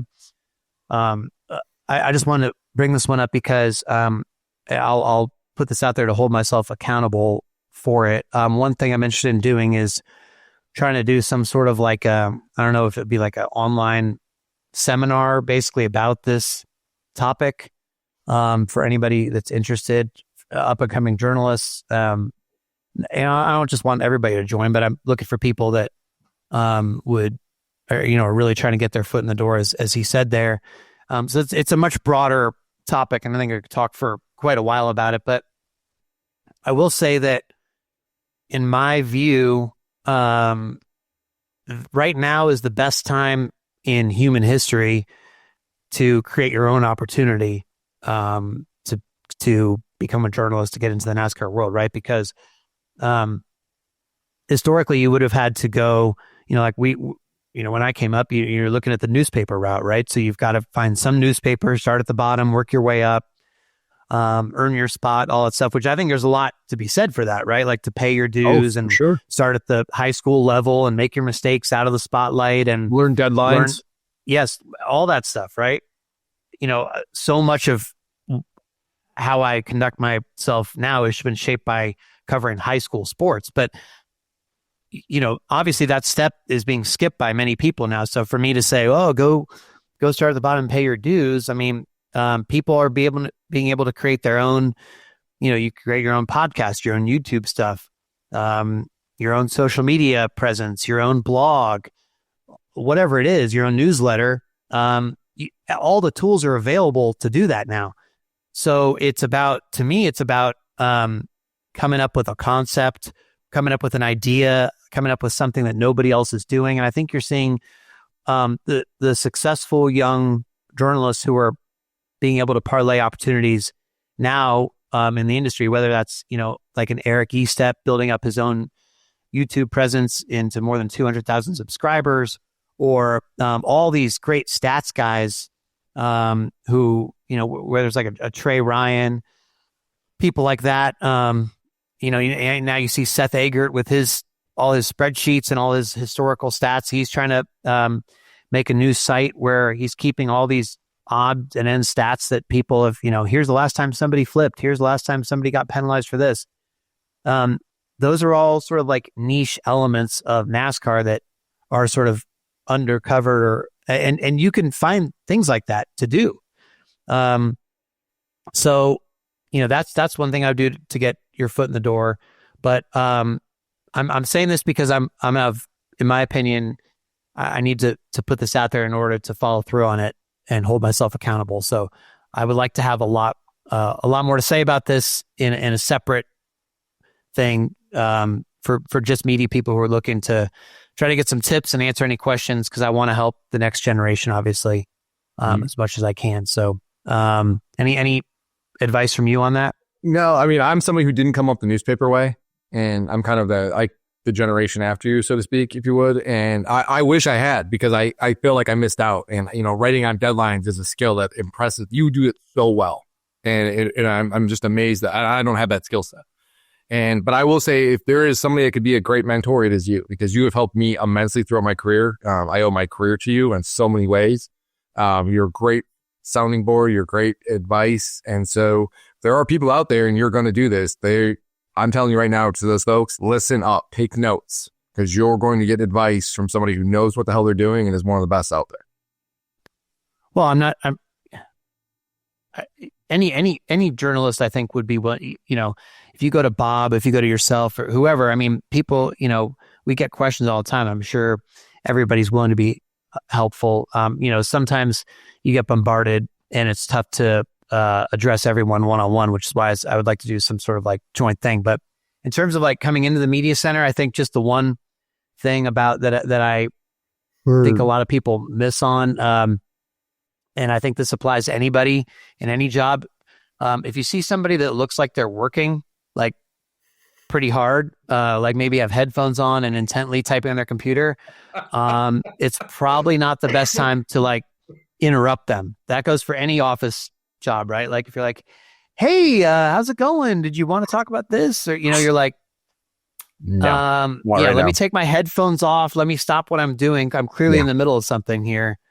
That would be my, the media center is just like a office environment for the most part, right? So it's just we're all doing different jobs in one co-working space. So if you see my headphones on and I'm typing furiously on my computer, just please do me a favor and just, unless there's something that I absolutely need to know about, just don't come talk to me. Like we can have the conversation later, but just at that moment. The other thing I would say too, and I say this respectfully, is check your fandom a little bit. In any sport, when I first started covering sports, like my boss is like he ran through like, you can't wear logo, you can't wear team logos to things you cover. And I will say that it applies to racing as well. And this, when you go there, don't wear a hat of whatever, it doesn't matter if it's a driver from 20 years ago or it's a Winston Cup jacket or whatever. Kind of check the fandom at the door. I'm not saying, there's occasions maybe you can do that on a throwback weekend or, whatever, but they're there to do a job professionally. You don't go to an NBA game wearing a Golden State Warriors jersey or t-shirt or anything. And so don't go to a NASCAR race wearing a Mark Martin t-shirt if you're there to cover it. Let's see, going through here, along these same media lines here, since we're on that topic. Don Harple, as a working media person, which racetrack do you enjoy going to the most and why? And we get this question a lot, but which one racetrack would you recommend that a fan goes to and why? Oh man. Go. I got a lot. Go ahead. I've got a lot. Yeah. I mean, which racetrack do I enjoy going to the most? For me, that's going to be about like the weekend as a whole, right? Like, and the surrounding area.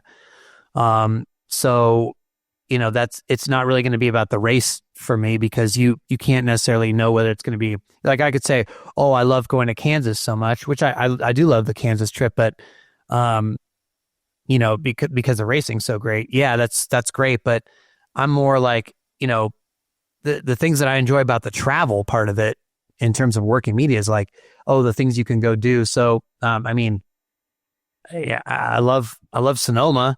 You know, it's, you know, I know the date's changing this year, but it's typically a beautiful time of year. It's a beautiful area. You just feel like it's fun to be around there. There's lots of stuff to go do when you're not at the track, and the track schedule, you know, is not an all day thing usually.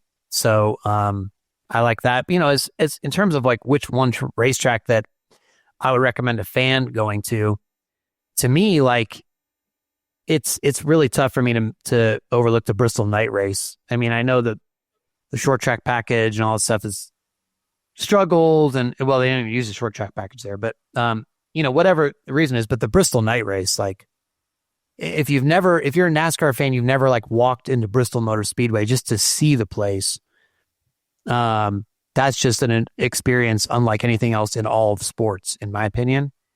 So you could say Daytona, you know, you could say some of these other tracks, but like, if I'm going to say you got to get to you have to see this Bristol Motor Speedway, like you have to walk through that tunnel as you're coming out and then just be like, wow, this is unreal. Like the magnitude of this place. So that's what I would go with. What are you picking? Yeah, I mean, Bristol was going to be one of my lists just because the first time you see it, it's incredible. Like, it does look like this giant spaceship just landed in the middle of, you know, the Tennessee Valley. It's incredible. And when you walk in, you're like, wow. There's something special about Daytona 500, just being there for that.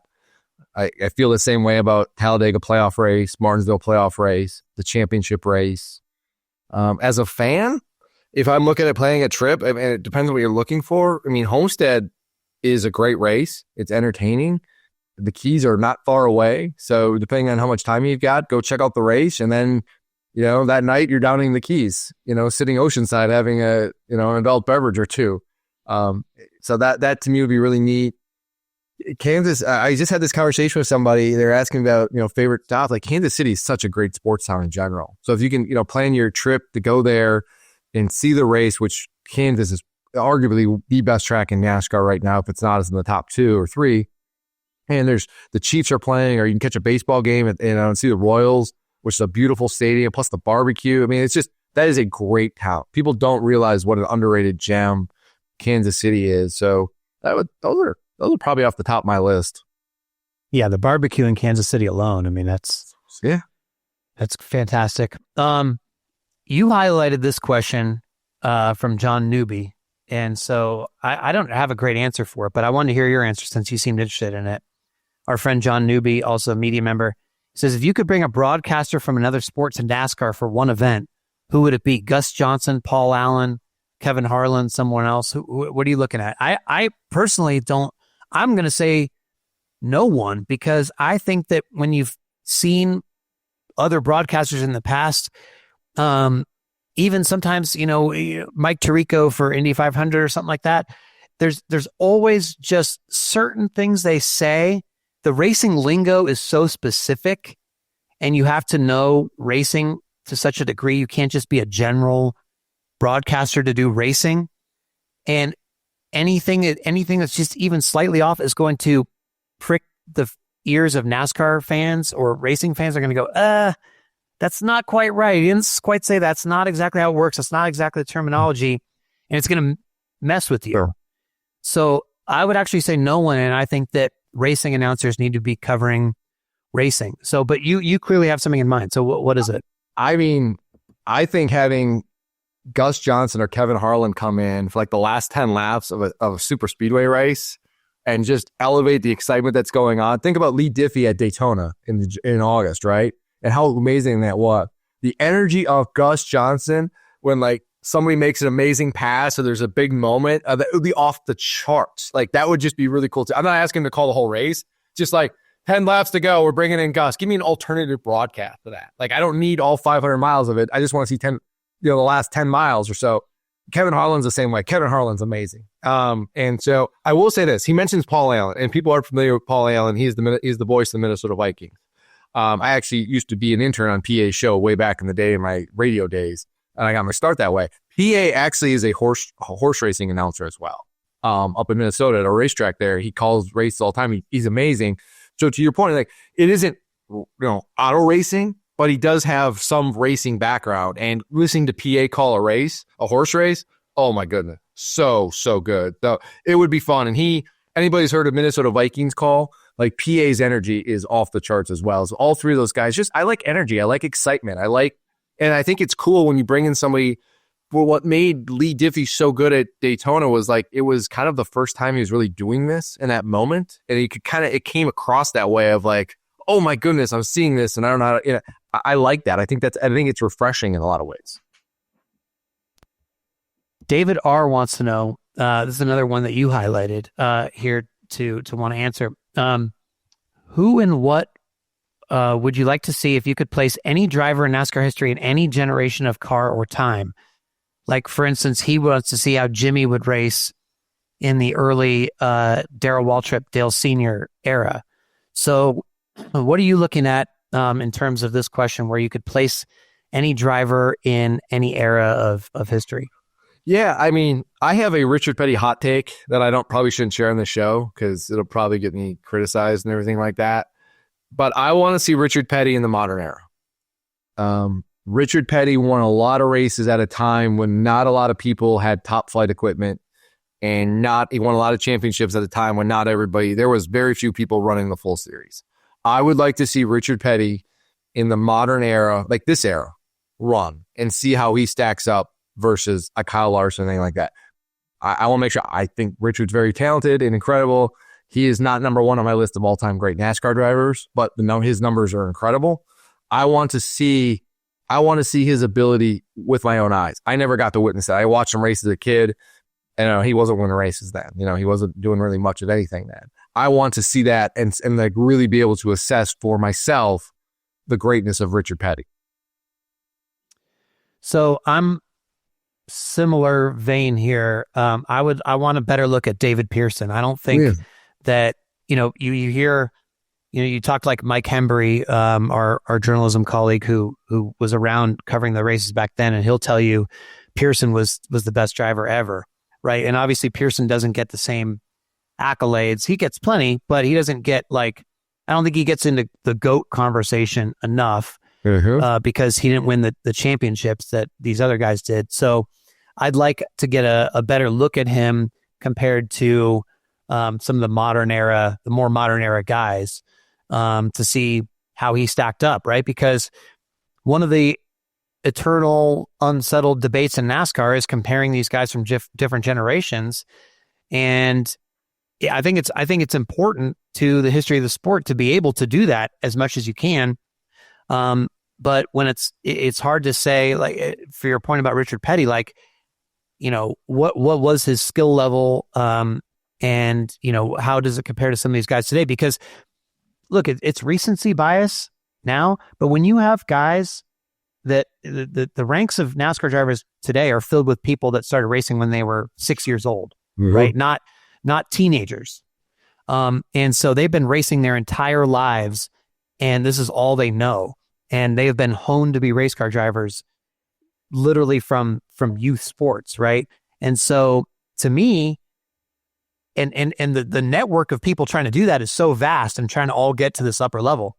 So to have those skills and work on them all the way up through grade school, teenage years, and then reach NASCAR and beat other people who have been doing the same thing, that almost has to make this, the current generation one of the best ever and better than an older generation. Again, I get where you'd be like, well, that's not fair, but you just didn't have as many people who were trying to do that and for as long.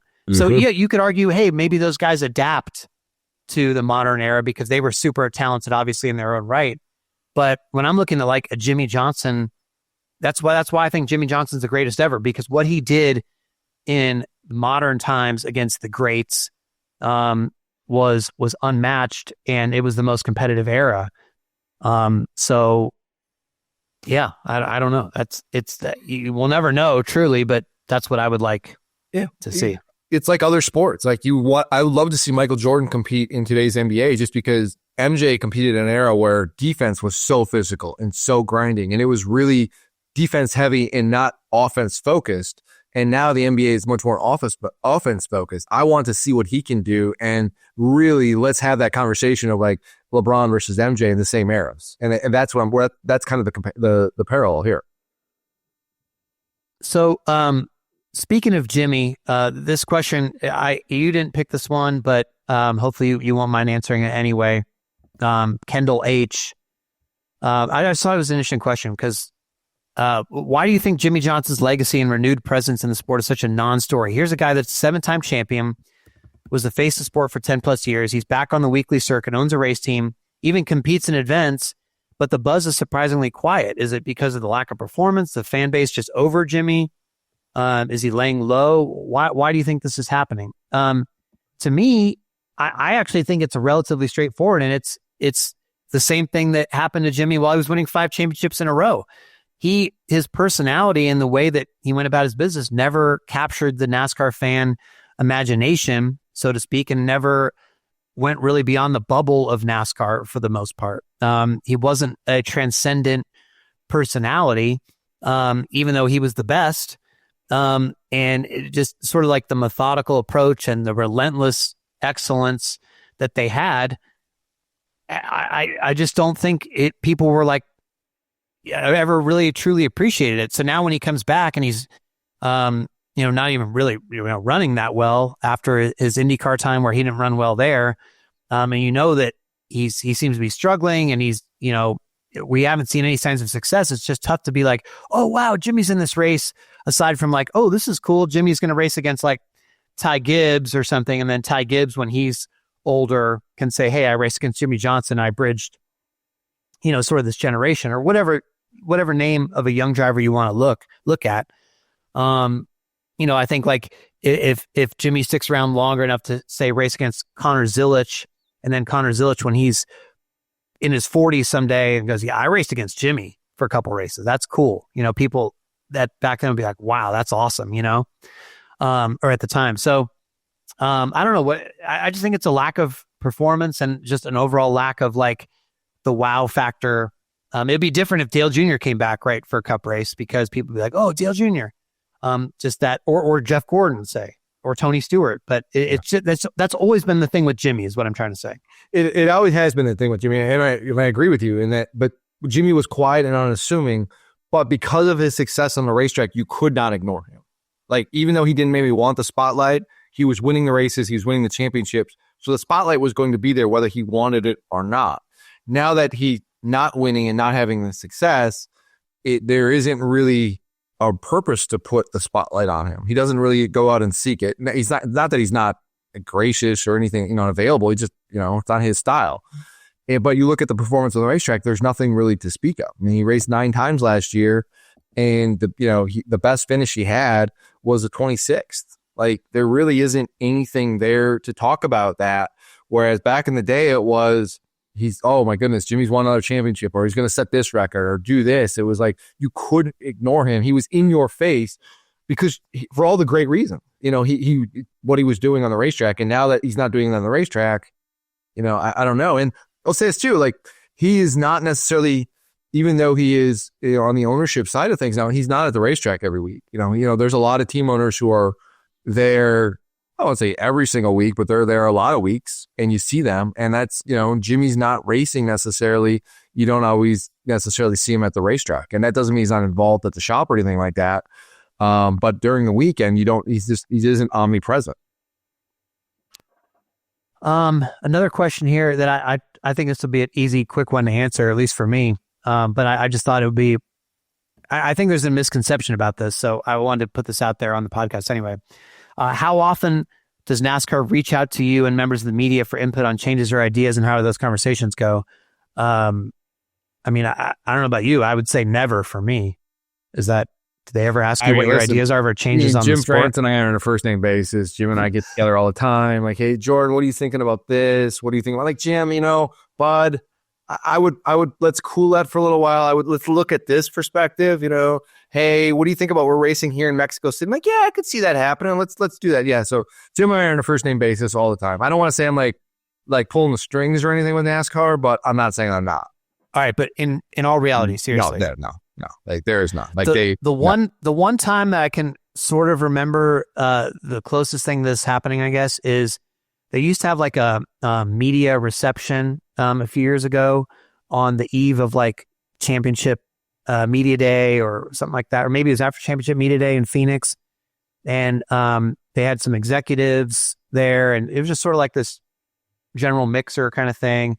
Get some FaceTime with people in a more relaxed environment. And I remember Steve O'Donnell saying, hey, we're talking to a small group of us saying, hey, we're thinking of doing, we're getting rid of stages for the road courses next year. You know, what you guys think that would be? But it was more of like, instead of I think it was more of like saying, we're going to be doing this. Here's a little hint, rather than should we do this? It wasn't, should we do this? It was more of like, we're thinking about doing this. You know what I mean? But other than that, like that is like literally the only time I can remember somebody going, hey, here's a chance to get some feedback before a change is made. They don't ask the media. They're not asking. But I really think that NASCAR fans think that they are constantly floating stuff to the media for the media to put out there. Or like I see it on Twitter all the time. People will be like, oh, this is a test. This is a trial balloon for NASCAR to see how this goes. And they're floating it through the media, and the media is doing their work for them. I'm like, what? Who's doing that? Not us. Yeah, no. I've never heard anybody else. I've never heard a media member go like, oh yeah, NASCAR wanted me to put this out there. So like, no, I really don't think that happens. I'd be surprised if that does. And it's certainly not us. So just to clarify that, since I saw that question, just wanted to put that out there. Yeah. So, but Jim, if you're listening, which I know you are, let me know when you're going to get together for lunch next. Yeah. Right. Samantha W., what driver that is going to a new ride in 2025 do you think will have the most success and why? And also, which driver in a new ride will be the biggest disappointment? You want to run through quickly sort of an overview of the bigger. Do you have it in front of you? First? No, but I mean, you've got Chase Briscoe, you've got Michael McDowell, you've got Noah Gragson, you've got Ryan Preece, Riley Herbst. Who else are we? I mean, I'm missing Justin Haley in there. Yeah, well, he's already kind of in that ride. Yeah, that's true. That's fair. That's fair. AJ Allmendinger coming back. SVG. Yeah. Yeah, I don't know. I mean, does SVG count or no? Because that would be my answer. Like, I think he's going to win multiple races next year, and I think if you look at it, especially now with this, like somebody tweeted it. He's ran at COTA before on this new the new revised configuration. Like, if he doesn't make the playoffs, like I'm going to be shocked. If he doesn't win multiple races, I'm going to be shocked. I think Chase Briscoe is going to be a really good spot. I think JGR is going to be better. We've seen his talent at times. Obviously Darlington, winning the Southern 500, right?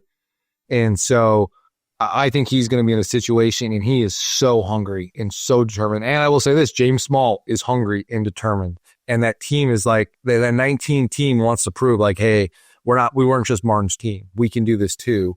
I think they're going to make some noise potentially. Yeah, I will say this: Ryan Preece is someone to watch. I had some conversations with people who know Ryan or, familiar with him. And like, he is another guy too, who's stepping into a situation where he is going to be given every opportunity. And I think RFK is on the upswing. I think Ryan Preece is someone to watch this year. Yeah. Interestingly enough, I might go with SVG for biggest disappointment. Wow. Really? Well, because here's what I'm saying, why I'm going to say that. I don't think he's going to run great on the ovals, right? It's fair. And then I just think it's harder. Am I going to pick him to make the playoffs? I am. So yeah, I'm talking a little bit about both sides Never stopped you right before.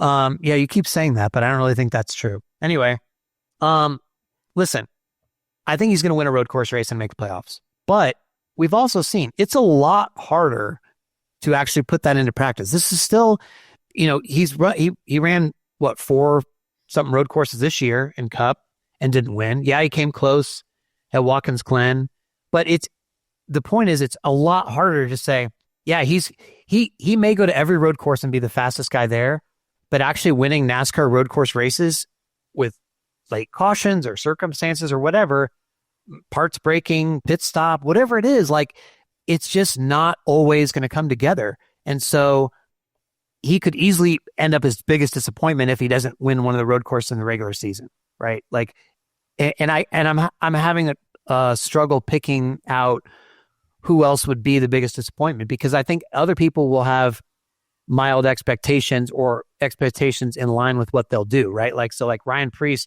I don't think a lot's going to be expected from him. If he does anything more than he did at SHR, people will be like, oh, a good season. Noah Gragson, going to front row, it'd be like, okay, like this is, he's doing what he's supposed to do kind of thing, right? Like Michael McDowell already has high expectations at Spire. Haley has high expectations at Spire. So like if they perform well, it's sort of like, that's good. But I think Chase Briscoe will overall have the most success. I think he's going to be in a great position to succeed at JGR. So it's hard to say, the biggest disappointment, other than I could see SVG not winning regular season and then people going, man, wow, this could have been Zane Smith's spot or whatever, right? So I don't know. Yeah, I mean, it's not. You're right in the sense that we go back a couple of years ago and AJ Allmendinger came back to Cup Series full time, and we both said the same thing, like, oh man, this is tailor made for him. He's going to win a road course race during the regular season. Well, guess what? He didn't. Now he had actually we picked him to make the playoffs. We both did. Of us, we right? did. Yeah. Now he had actually had a good year. I mean, points wise, he was in the playoff conversation to make it on points until the end. And then he won at the Roval. And then he did win at the Roval. So like he did win a race, but he didn't win during the regular season. And so you're right. Like when you only have four or five opportunities, like you got to you got to maximize them. And anything goes wrong, all of a sudden it's out of your control. So I agree with that. I am curious to see how Josh Berry adapts to the Wood brothers. I think Josh. That's true. That's someone we didn't mention. I think Josh has got talent. That team is just fits and starts. Like there was a time when Paul Menard were like people have like Paul Menard, but like Paul Menard made the playoffs for them. Matty D made the playoffs for them. That team should be better than it is, but that was a while ago. Like I want to see what they can do now in this era. And I think there's some pressure there for everybody involved because you just don't know. And if you go there and you're Josh and you don't perform, then what? But that's something I'm curious to see. And I think the opportunity's there for them, but the expectations are low because it's a rebuilding program. Ollie Osman, one of our longtime listeners, very smart guy, says, we all love the sport and we want more people to love it and watch it. What would you guys say is the main selling point to NASCAR racing to hook someone? If you two were in charge of finding more of ways to bring more fans to the sport, what would you do? Do you want to answer this one first? Or you want me to do it? Either one. Go ahead. I just think that NASCAR has got to sit down and really come up with like what they want their identity to be, because I still think it's a little bit of both sometimes in terms of like entertainment and purity of competition, all that stuff. If they want to lean into whatever it is, but fully lean into whatever NASCAR thinks is their brand, because there are enough things to differentiate it from the other motorsport series that you could sort of attract motorsports fans and general sports fans and then keep the hardcore NASCAR fans happy. But you've got to sort of go all in on being one thing instead of trying to be something to everybody in some cases. I mean, they do it with the schedule, which is fine. I think that's fine because it's such a long season that it's okay to try to sprinkle in enough stuff, right? Where you're like, okay, we can do a street course here. We can do short tracks here. We can do super speedways. And I don't mind that diversity in the schedule, but if it was my series, which I know it's so far from being that, and I feel sort of the opposite of, I think, what probably the leadership feels. I think NASCAR has the most competitive, closest, most exciting racing in the entire world, particularly on ovals, paved ovals, big paved ovals.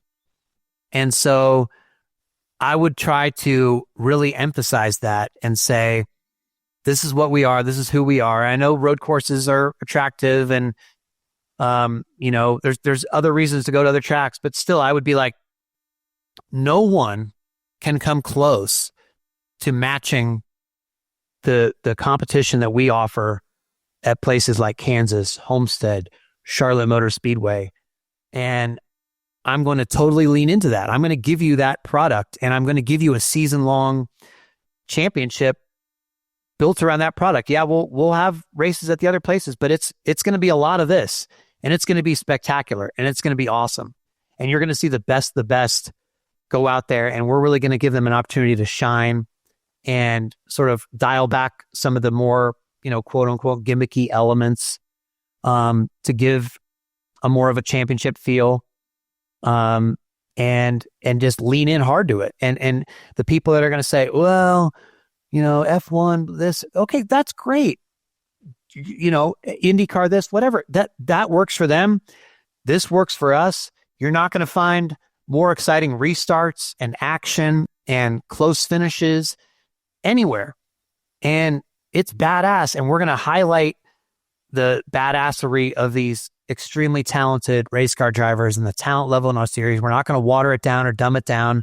We're going to give them a chance to thrive and make themselves legends and winners and make themselves into superstars. Maybe that means dialing back the parity a little bit. Maybe that means less different kinds of racetracks, but I want to do things that really make it so that you watch our racers and you go, wow, these guys are amazing. This is hard. This is extreme. And this is exciting. Oh, you're on mute, Jordan. There we go. Sorry. I would agree with that. I would say also, to me, I always compare racing to NASCAR to like a hockey game. The speed of hockey is something you really have to witness in person because you don't realize how fast they're going and everything that's happening. And to me, I always say, if you're not a fan, if you come to a race, I think you're going to get hooked because the sights, the sounds, the smells, and just seeing it firsthand, you're like, whoa, this is incredible. And so I think hooking people is getting them to the racetrack. I think if you can do that, that's a big thing. But I think in this day and age where TV is so important and it's so imperative that you have good viewing numbers, and I know people are going to disagree with me on this, I really think I think a typical race is 3.5 hours. I think that's almost sometimes too long, especially in the summertime. You've got 38 races a year and they're all running 3 hours or so, some of them even longer. That's a lot. That is a commitment, it's hard to maintain interest. One of the things about Formula One that is really been easy for people to get into is it's over quick. It's 90. Green flag to checkered flag is 90 minutes roughly. And it's really easy just to pop it on and be like, boom, done, knock that out on a Sunday morning. And to carve out 3.5 hours on a Sunday afternoon is hard, especially in the summertime when there's other things going on. And especially in the fall when you've got other sports really kind of ramping up that are big time. So I would always look at maybe knocking that down a little bit. The schedule is not, in a perfect world, I would probably have less than 38 races. I think it's probably overly long, but that's not going to change. But I think there's a way to maybe make it more condensed. And maybe I would like to see more practice in qualifying, but I also would like to see less of actual race, and so I think it would just easier to digest in this day and age where people's attention spans are so short. Asking young people to tune into an event, free 3.5 hours, 38 times a year, that's a lot. That is a lot. Perry Van Wessel, he's from the Netherlands, he says. So I'm, of course, butchering whatever Dutch pronunciation. I can't say is names, so it's okay. Sorry, Perry. Thank you for listening to us from the Netherlands. By the way, we had questions from multiple countries. I mean, obviously the UK, Mexico, Canada, ton of Canada questions, by the way, that about the schedule. Can we just real quick, like NASCAR wants to be in Canada, wants to be in Canada we all expect they're going to be in Canada in the relatively near future. I don't know what else to say other than that. Yeah, we don't have any new. I mean, it's the same thing as the Fontana questions that we got, right? Like it's just, it's sort of, we wait and see, I guess. I mean, I think they, as you said, NASCAR's been trying to do the Montreal thing, but it hasn't come together yet. Anyway, Perry from the Netherlands is saying, what element have you seen in a different branch of motorsport that you think could work and improve NASCAR? To me, and it's obviously having recently covered F1. And let me qualify this by saying there's a lot more media interest in F1, right? Like there's hundreds of reporters there.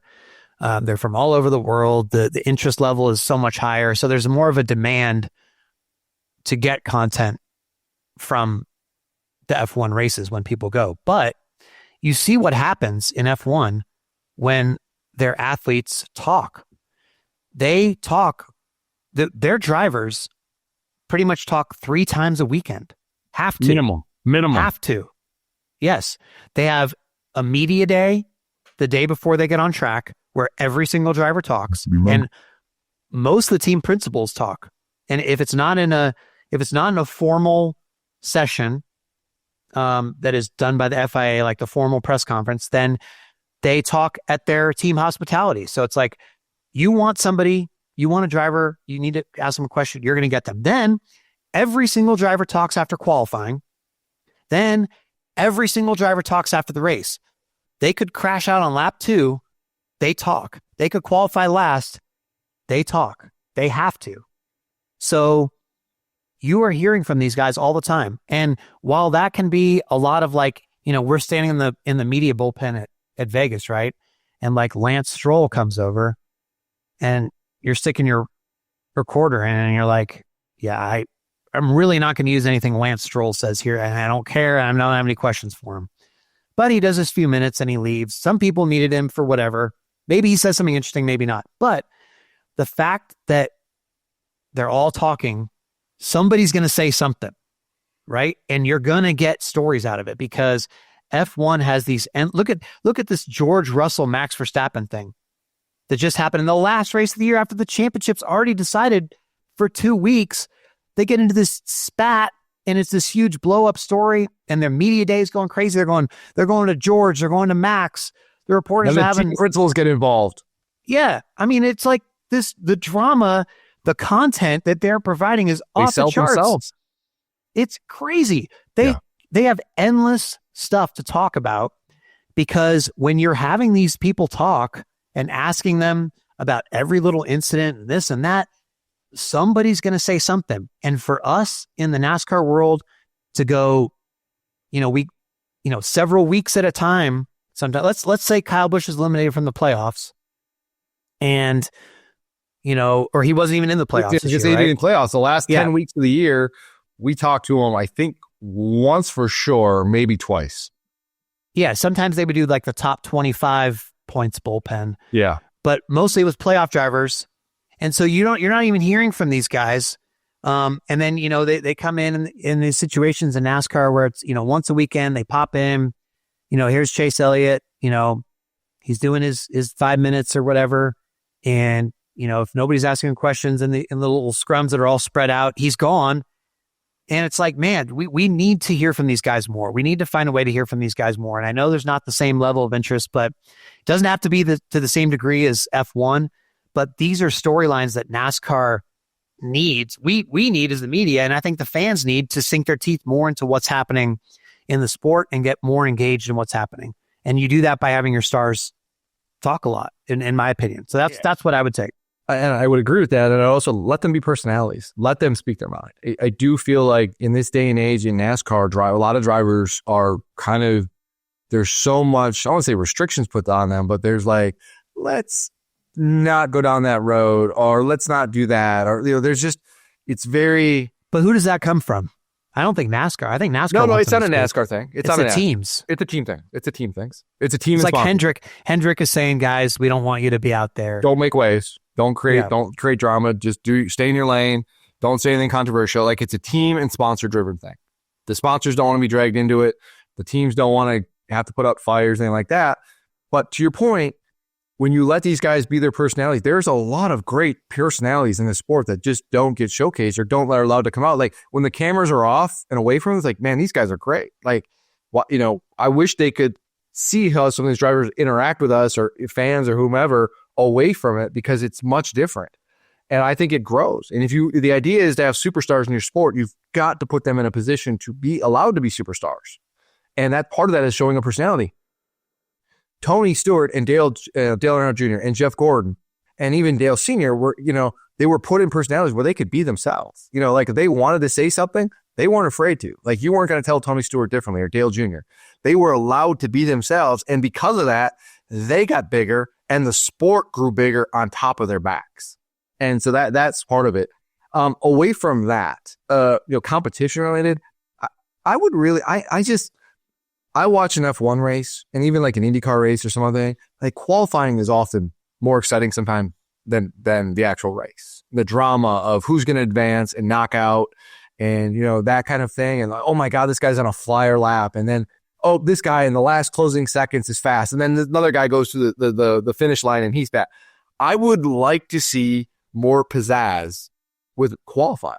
If it's going to be this truncated 20, 25 minute thing where the cars really are on the track and it's like, let's give fans like bang for their buck and let's make this into a show. And I know NASCAR tried it in the past and it didn't work out.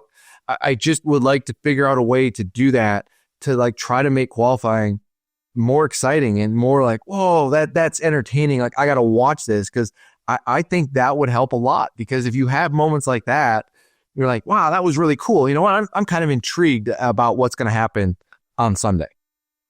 I would actually argue with that, because I think a big part of the reason why the qualifying is so compelling, like in F1 and, even IndyCar road courses, to a degree, is it's hard to pass. And so, that where you start is, going to have a lot to do with how you finish the race. Where in NASCAR, particularly on the ovals, there's going to be chances to flip the field. There's going to be strategy stuff. There's going to be stages.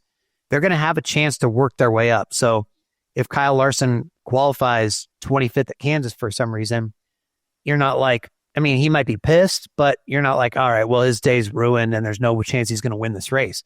He could easily win the race, right?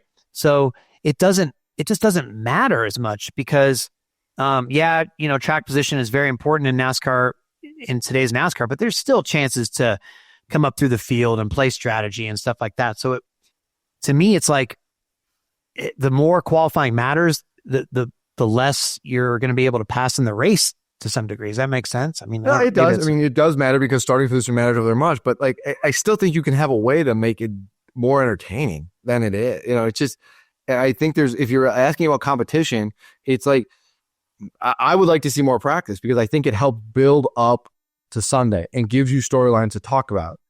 And if you're not going to have more practice, then let's try to add some jazz to qualifying to make me more interested in that. You're getting 5 more minutes of practice for each group next year? I know. There we go. Hey, slowly building that back up. There we go. How about that?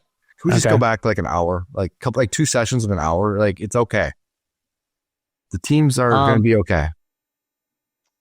David H., why do you think more newly established teams like Trackhouse 2311, even Colleague, have had so much more early success than teams that were new 20 years ago, like Turner Scott, Germain, BK Racing? Is it purely the next gen car, or is it something else? I'll let you go first. I think it's a next gen car. You largely now are getting the same parts and pieces. If you're a small team that Joe Gibbs Racing and Hendrick are getting now, they're able to buy a lot of pieces in bulk, and then maybe, go through them and try to find the little differences and that kind of thing.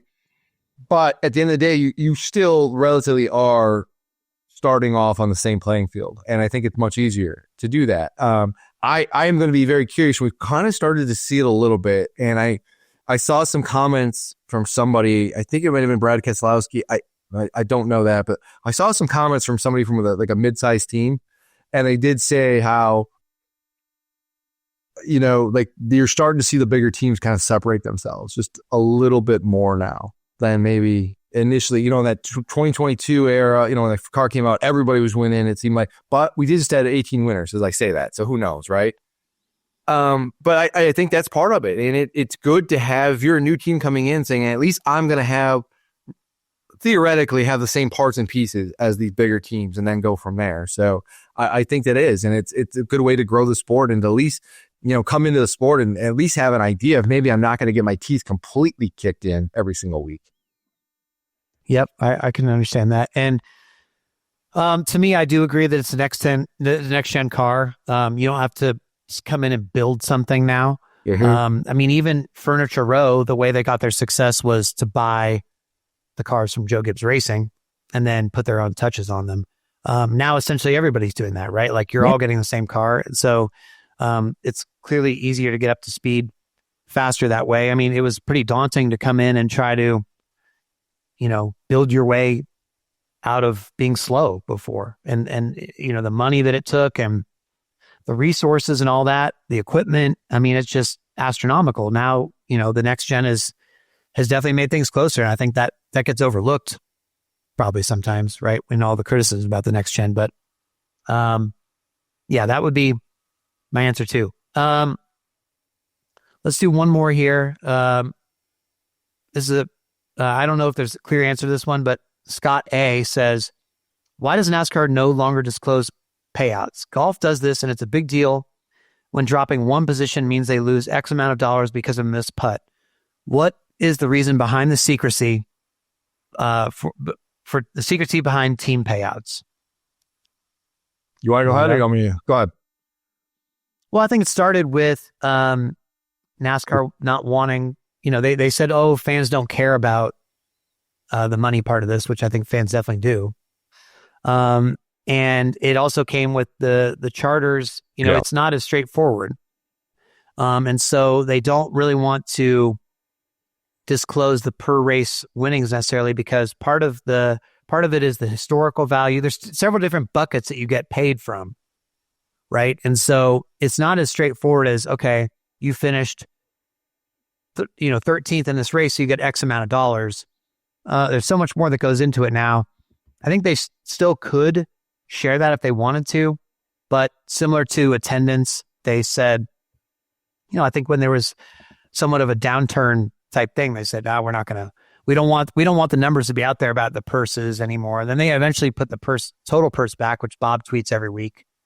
And so they started revealing that again, at least the total purse for a race. But I just don't think they want fans focused or media focused on the money.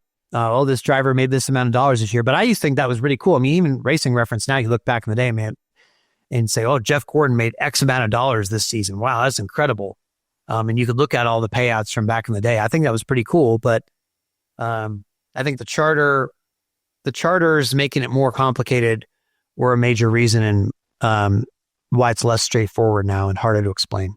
Yeah, I mean, a lot of it is because of the charter stuff and, you know, how they repurposed the money where it almost, I don't know if they say they pulled away from the purse, but it was the money was redistributed in a different way. As you said, there's different buckets now, and there's more of a focus on year-end bonuses and performance bonuses over, now it's going to be a 2-year rolling period. You know, if you make the playoffs, that kind of thing. That's where the focus has been. I personally don't really care either way. Like, I never was somebody like look at the money, like, whatever, the money's the money, you know, it isn't my money. I'm not getting any of it. And it's just numbers to me. And it's, you know, so you compare it from one area to the other. Now, you know, it'd be cool to see what does the Daytona 500 winner make compared to other things. But we don't really have this conversation in Formula One or IndyCar about like, oh, what's the purse for this race? It just, you know, largely, I mean, Indy 500, yes, but most weeks it's just whatever. And so to me, it's just, I don't think most people care. I mean, maybe I'm wrong, but I just don't think I think it's a non-issue. Well, we got, like I said, 90 different emails. So grateful for all the outstanding questions. I mean, we could do probably 3 more episodes off all the questions that we got. So thank you to all of you who sent stuff in. I apologize to those of you who took time to write and had very kind words. And we didn't get to them, but trust me, we read them. We read all of them, and really appreciate your support. Speaking of questions, Jordan, you had, I don't know if a controversial, I don't know if that's the right term, interview with Steve Phelps that you posted this week on The Athletic. The reaction has been interesting to see that. What were some of the takeaways from the interview that you did with Steve Phelps, your sort of annual visit with him? He's optimistic, like bullishly optimistic about the direction NASCAR is headed. Look at TV ratings, you look at competition on the racetrack. They feel like they've got a direction on the short track package, really kind of tires and figuring that out. The competition is good. They feel like the TV ratings are going to go up.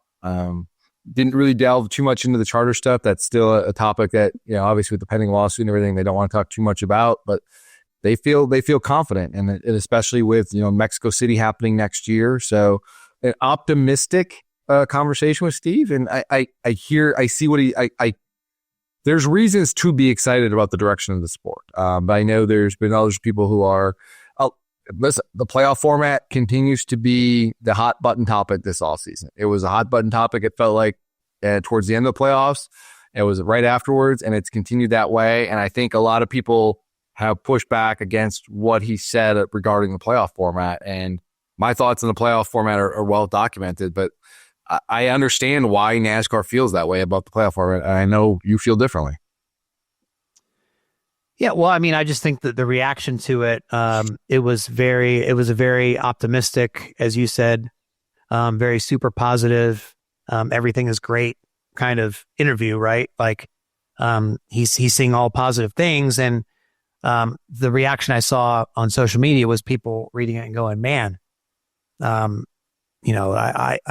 why can't he acknowledge some of the things, short track stuff or some, you'd asked about, the car, how's the car's doing. And he said, indisputably and arguably or whatever, it's the racing we've seen is the best racing in the history of NASCAR, stuff like that. And people take exception to that as well as the playoffs.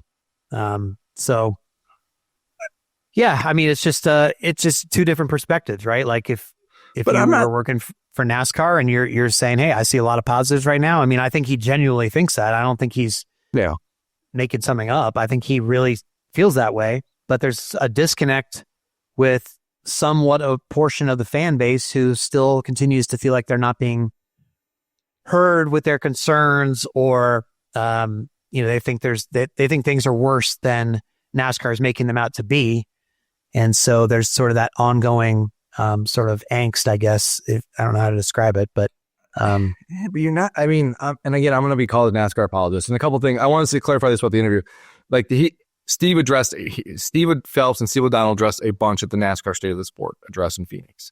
The idea going in these interviews is not to rehash everything that was said in there. Like, ask different questions and everything. And when you talk about competition, like, I think you can make a case of like, this is a very competitive area. Like, the racing on intermediate tracks is better than ever before. It feels, and the next gen car deserves credit for that. The super speedways are fine. I really don't think whatever issues you have, I think you have an issue that can be relatively fixed. I do feel like we have come to a point now. I'm optimistic about short track racing. I feel like we have gotten the direction we need to go. And if you look at Bristol was Bristol, but two of the last three, you got Richmond and you've got Martinsville, were darn good races. And so I feel like it's better. So I think there's something to be said. And we have 18 different winners and it's competitive. So I think it's okay to be positive in that regard. And, is there, and I didn't ask about officiating because he's already talked about officiating. That's been addressed and stuff like that. And so, there's things that need to be cleaned up for sure. But I do understand why you have this outlook if you're Ham. I'm not saying there isn't issues, because there are certainly things that need to be better. But I think it's understandable to say, like, we've made some really good strides here. And I feel like we're pointed in the right direction, especially where they were, not too long ago. All right. Well, I think that's going to wrap up our mailbag. And of course, you can read Jordan's interview on The Athletic as well. We're still putting some content out there, even though we're not going to be doing the podcast for the rest of 2024. It's only a couple of weeks. But of course, with the holidays coming up, we're at least as of now, we're planning to restart this podcast very early January.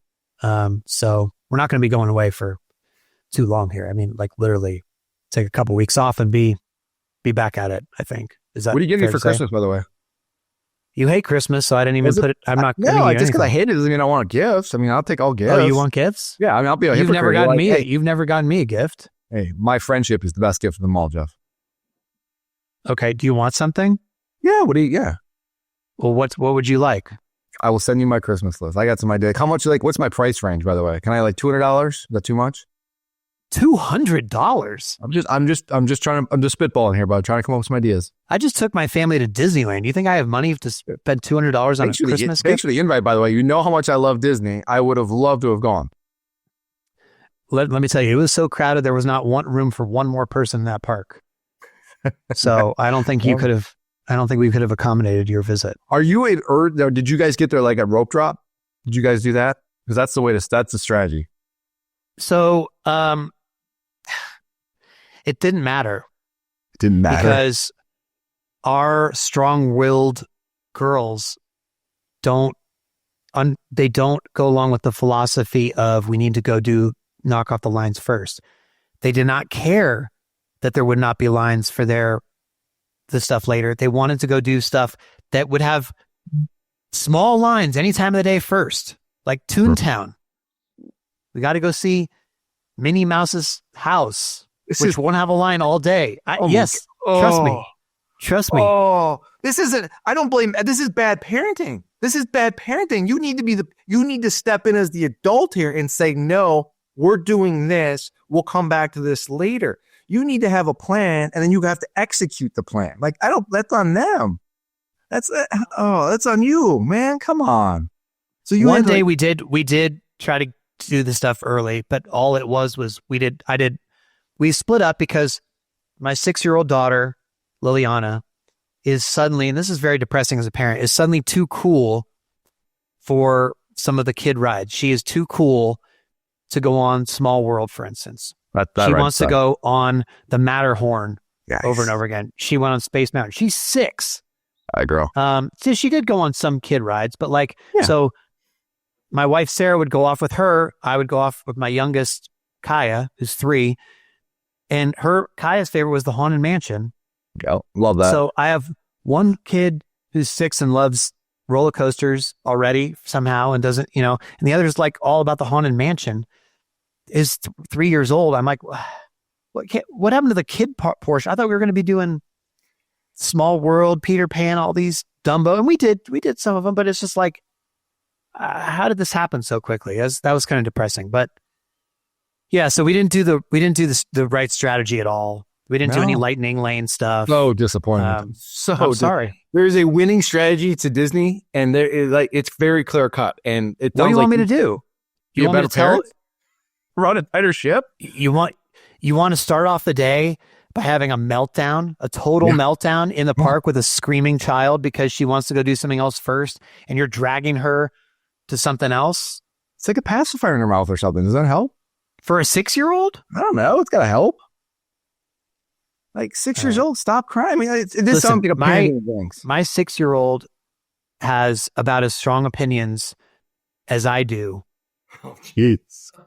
Okay, she's like my mini version of myself, and so it's like dealing with a mini version of myself and her strong-willed stubbornness, opinionated, all that stuff. I know I can see what's going through her head, and I'm trying to talk to myself in a little version. It's very So now do you understand why it's challenging? No, I understand why I'm glad I didn't go now. I'm really glad I didn't go. So when you tell that person, hey, we're not doing this, we're doing this, you're getting pushback. So you have So seeing this all of these characteristics in a different form, does it make you step back and go, hey, maybe I should change a little bit? Every day of my life, I feel bad for my mom. I'm like, wow, this had to be, or both my parents. Yeah. And just because my mom will say, oh, Liliana's doing the same stuff you used to do. I hope you enjoy it. And I'm like, oh man. Oh, what is that? It's just, these kerfuffles and everything else between you guys all the time, just button heads. I mean, it's picking your battles. I know how I would react. I still remember how I'd react So I'm trying to use those strategies on myself. That's what it's all about. I don't know if that's a better way to explain I it, was so. the world's worst child growing up. Like I could tell you horror stories. I think you maybe know a few of them. Like, I have really bad stories. Like I was the world's worst child. And this is one reason why I don't want kids, because I know what's going to happen. If I ever had a child, I am going to get it back on me tenfold. And I do not want to deal with that at all. I definitely think that next year's bet is having parents on to tell horror stories on the podcast. I'll tell them. I mean, I own them now. They're hilarious. No, I think your mom needs to come on the podcast as a guest if you lose. I think that should already be the bet for next year. But we'll see. We'll see. She'll do it. Of course she would. I mean, I'll tell you stories. I mean, yeah. I was the world's worst child. I feel so bad for my parents. I call them all the time now, and I apologize. And I'm like, I'm just sorry. I am so sorry. All right. Well, I hope, speaking of your family, I hope you have a lovely Christmas with all of them. Right. And it'll be lovely. I'll be in Indianapolis and with the in-laws again. If something emergency podcast worthy comes up, we'll hop on. Otherwise, we will be back in early January. But of course, this has obviously been quite a year for us here on the Teardown. Record smashing year. Thanks to all those who sent us your Spotify Wrapped, and some of you had us number one most listened to podcasts, which is crazy. Our follower count went way up. So that was amazing. Just numbers. The numbers were record setting in every way for us. And we just can't thank you guys enough for the support, all the kind words. And, I wish there was another way to express the gratitude and appreciation, but as sincerely and genuinely as possible, we are truly just so thankful and appreciative and flattered by those of you who have, you'll say, we're part of your commute, or, you're mowing the lawn, or you're working out, or whatever it is. And you've included us in that. It's truly an honor. So thank you. Yeah, we appreciate it. Can't thank you enough. I love doing this podcast. I love working with Jeff. The reaction, the feedback, the interactions, everything from people. Thank you. Means a lot. And it's been fun, and look forward to doing it again in 2025. So when we get back, we will start shifting into season look ahead mode. Now that we've wrapped up the season in several podcasts, we'll start making predictions, talk about what's to come. And in the meantime, we hope you not only have a very happy holiday season, but a very safe one as well. Be good, everybody, and we'll talk to you next year on the Teardown. See you, everybody.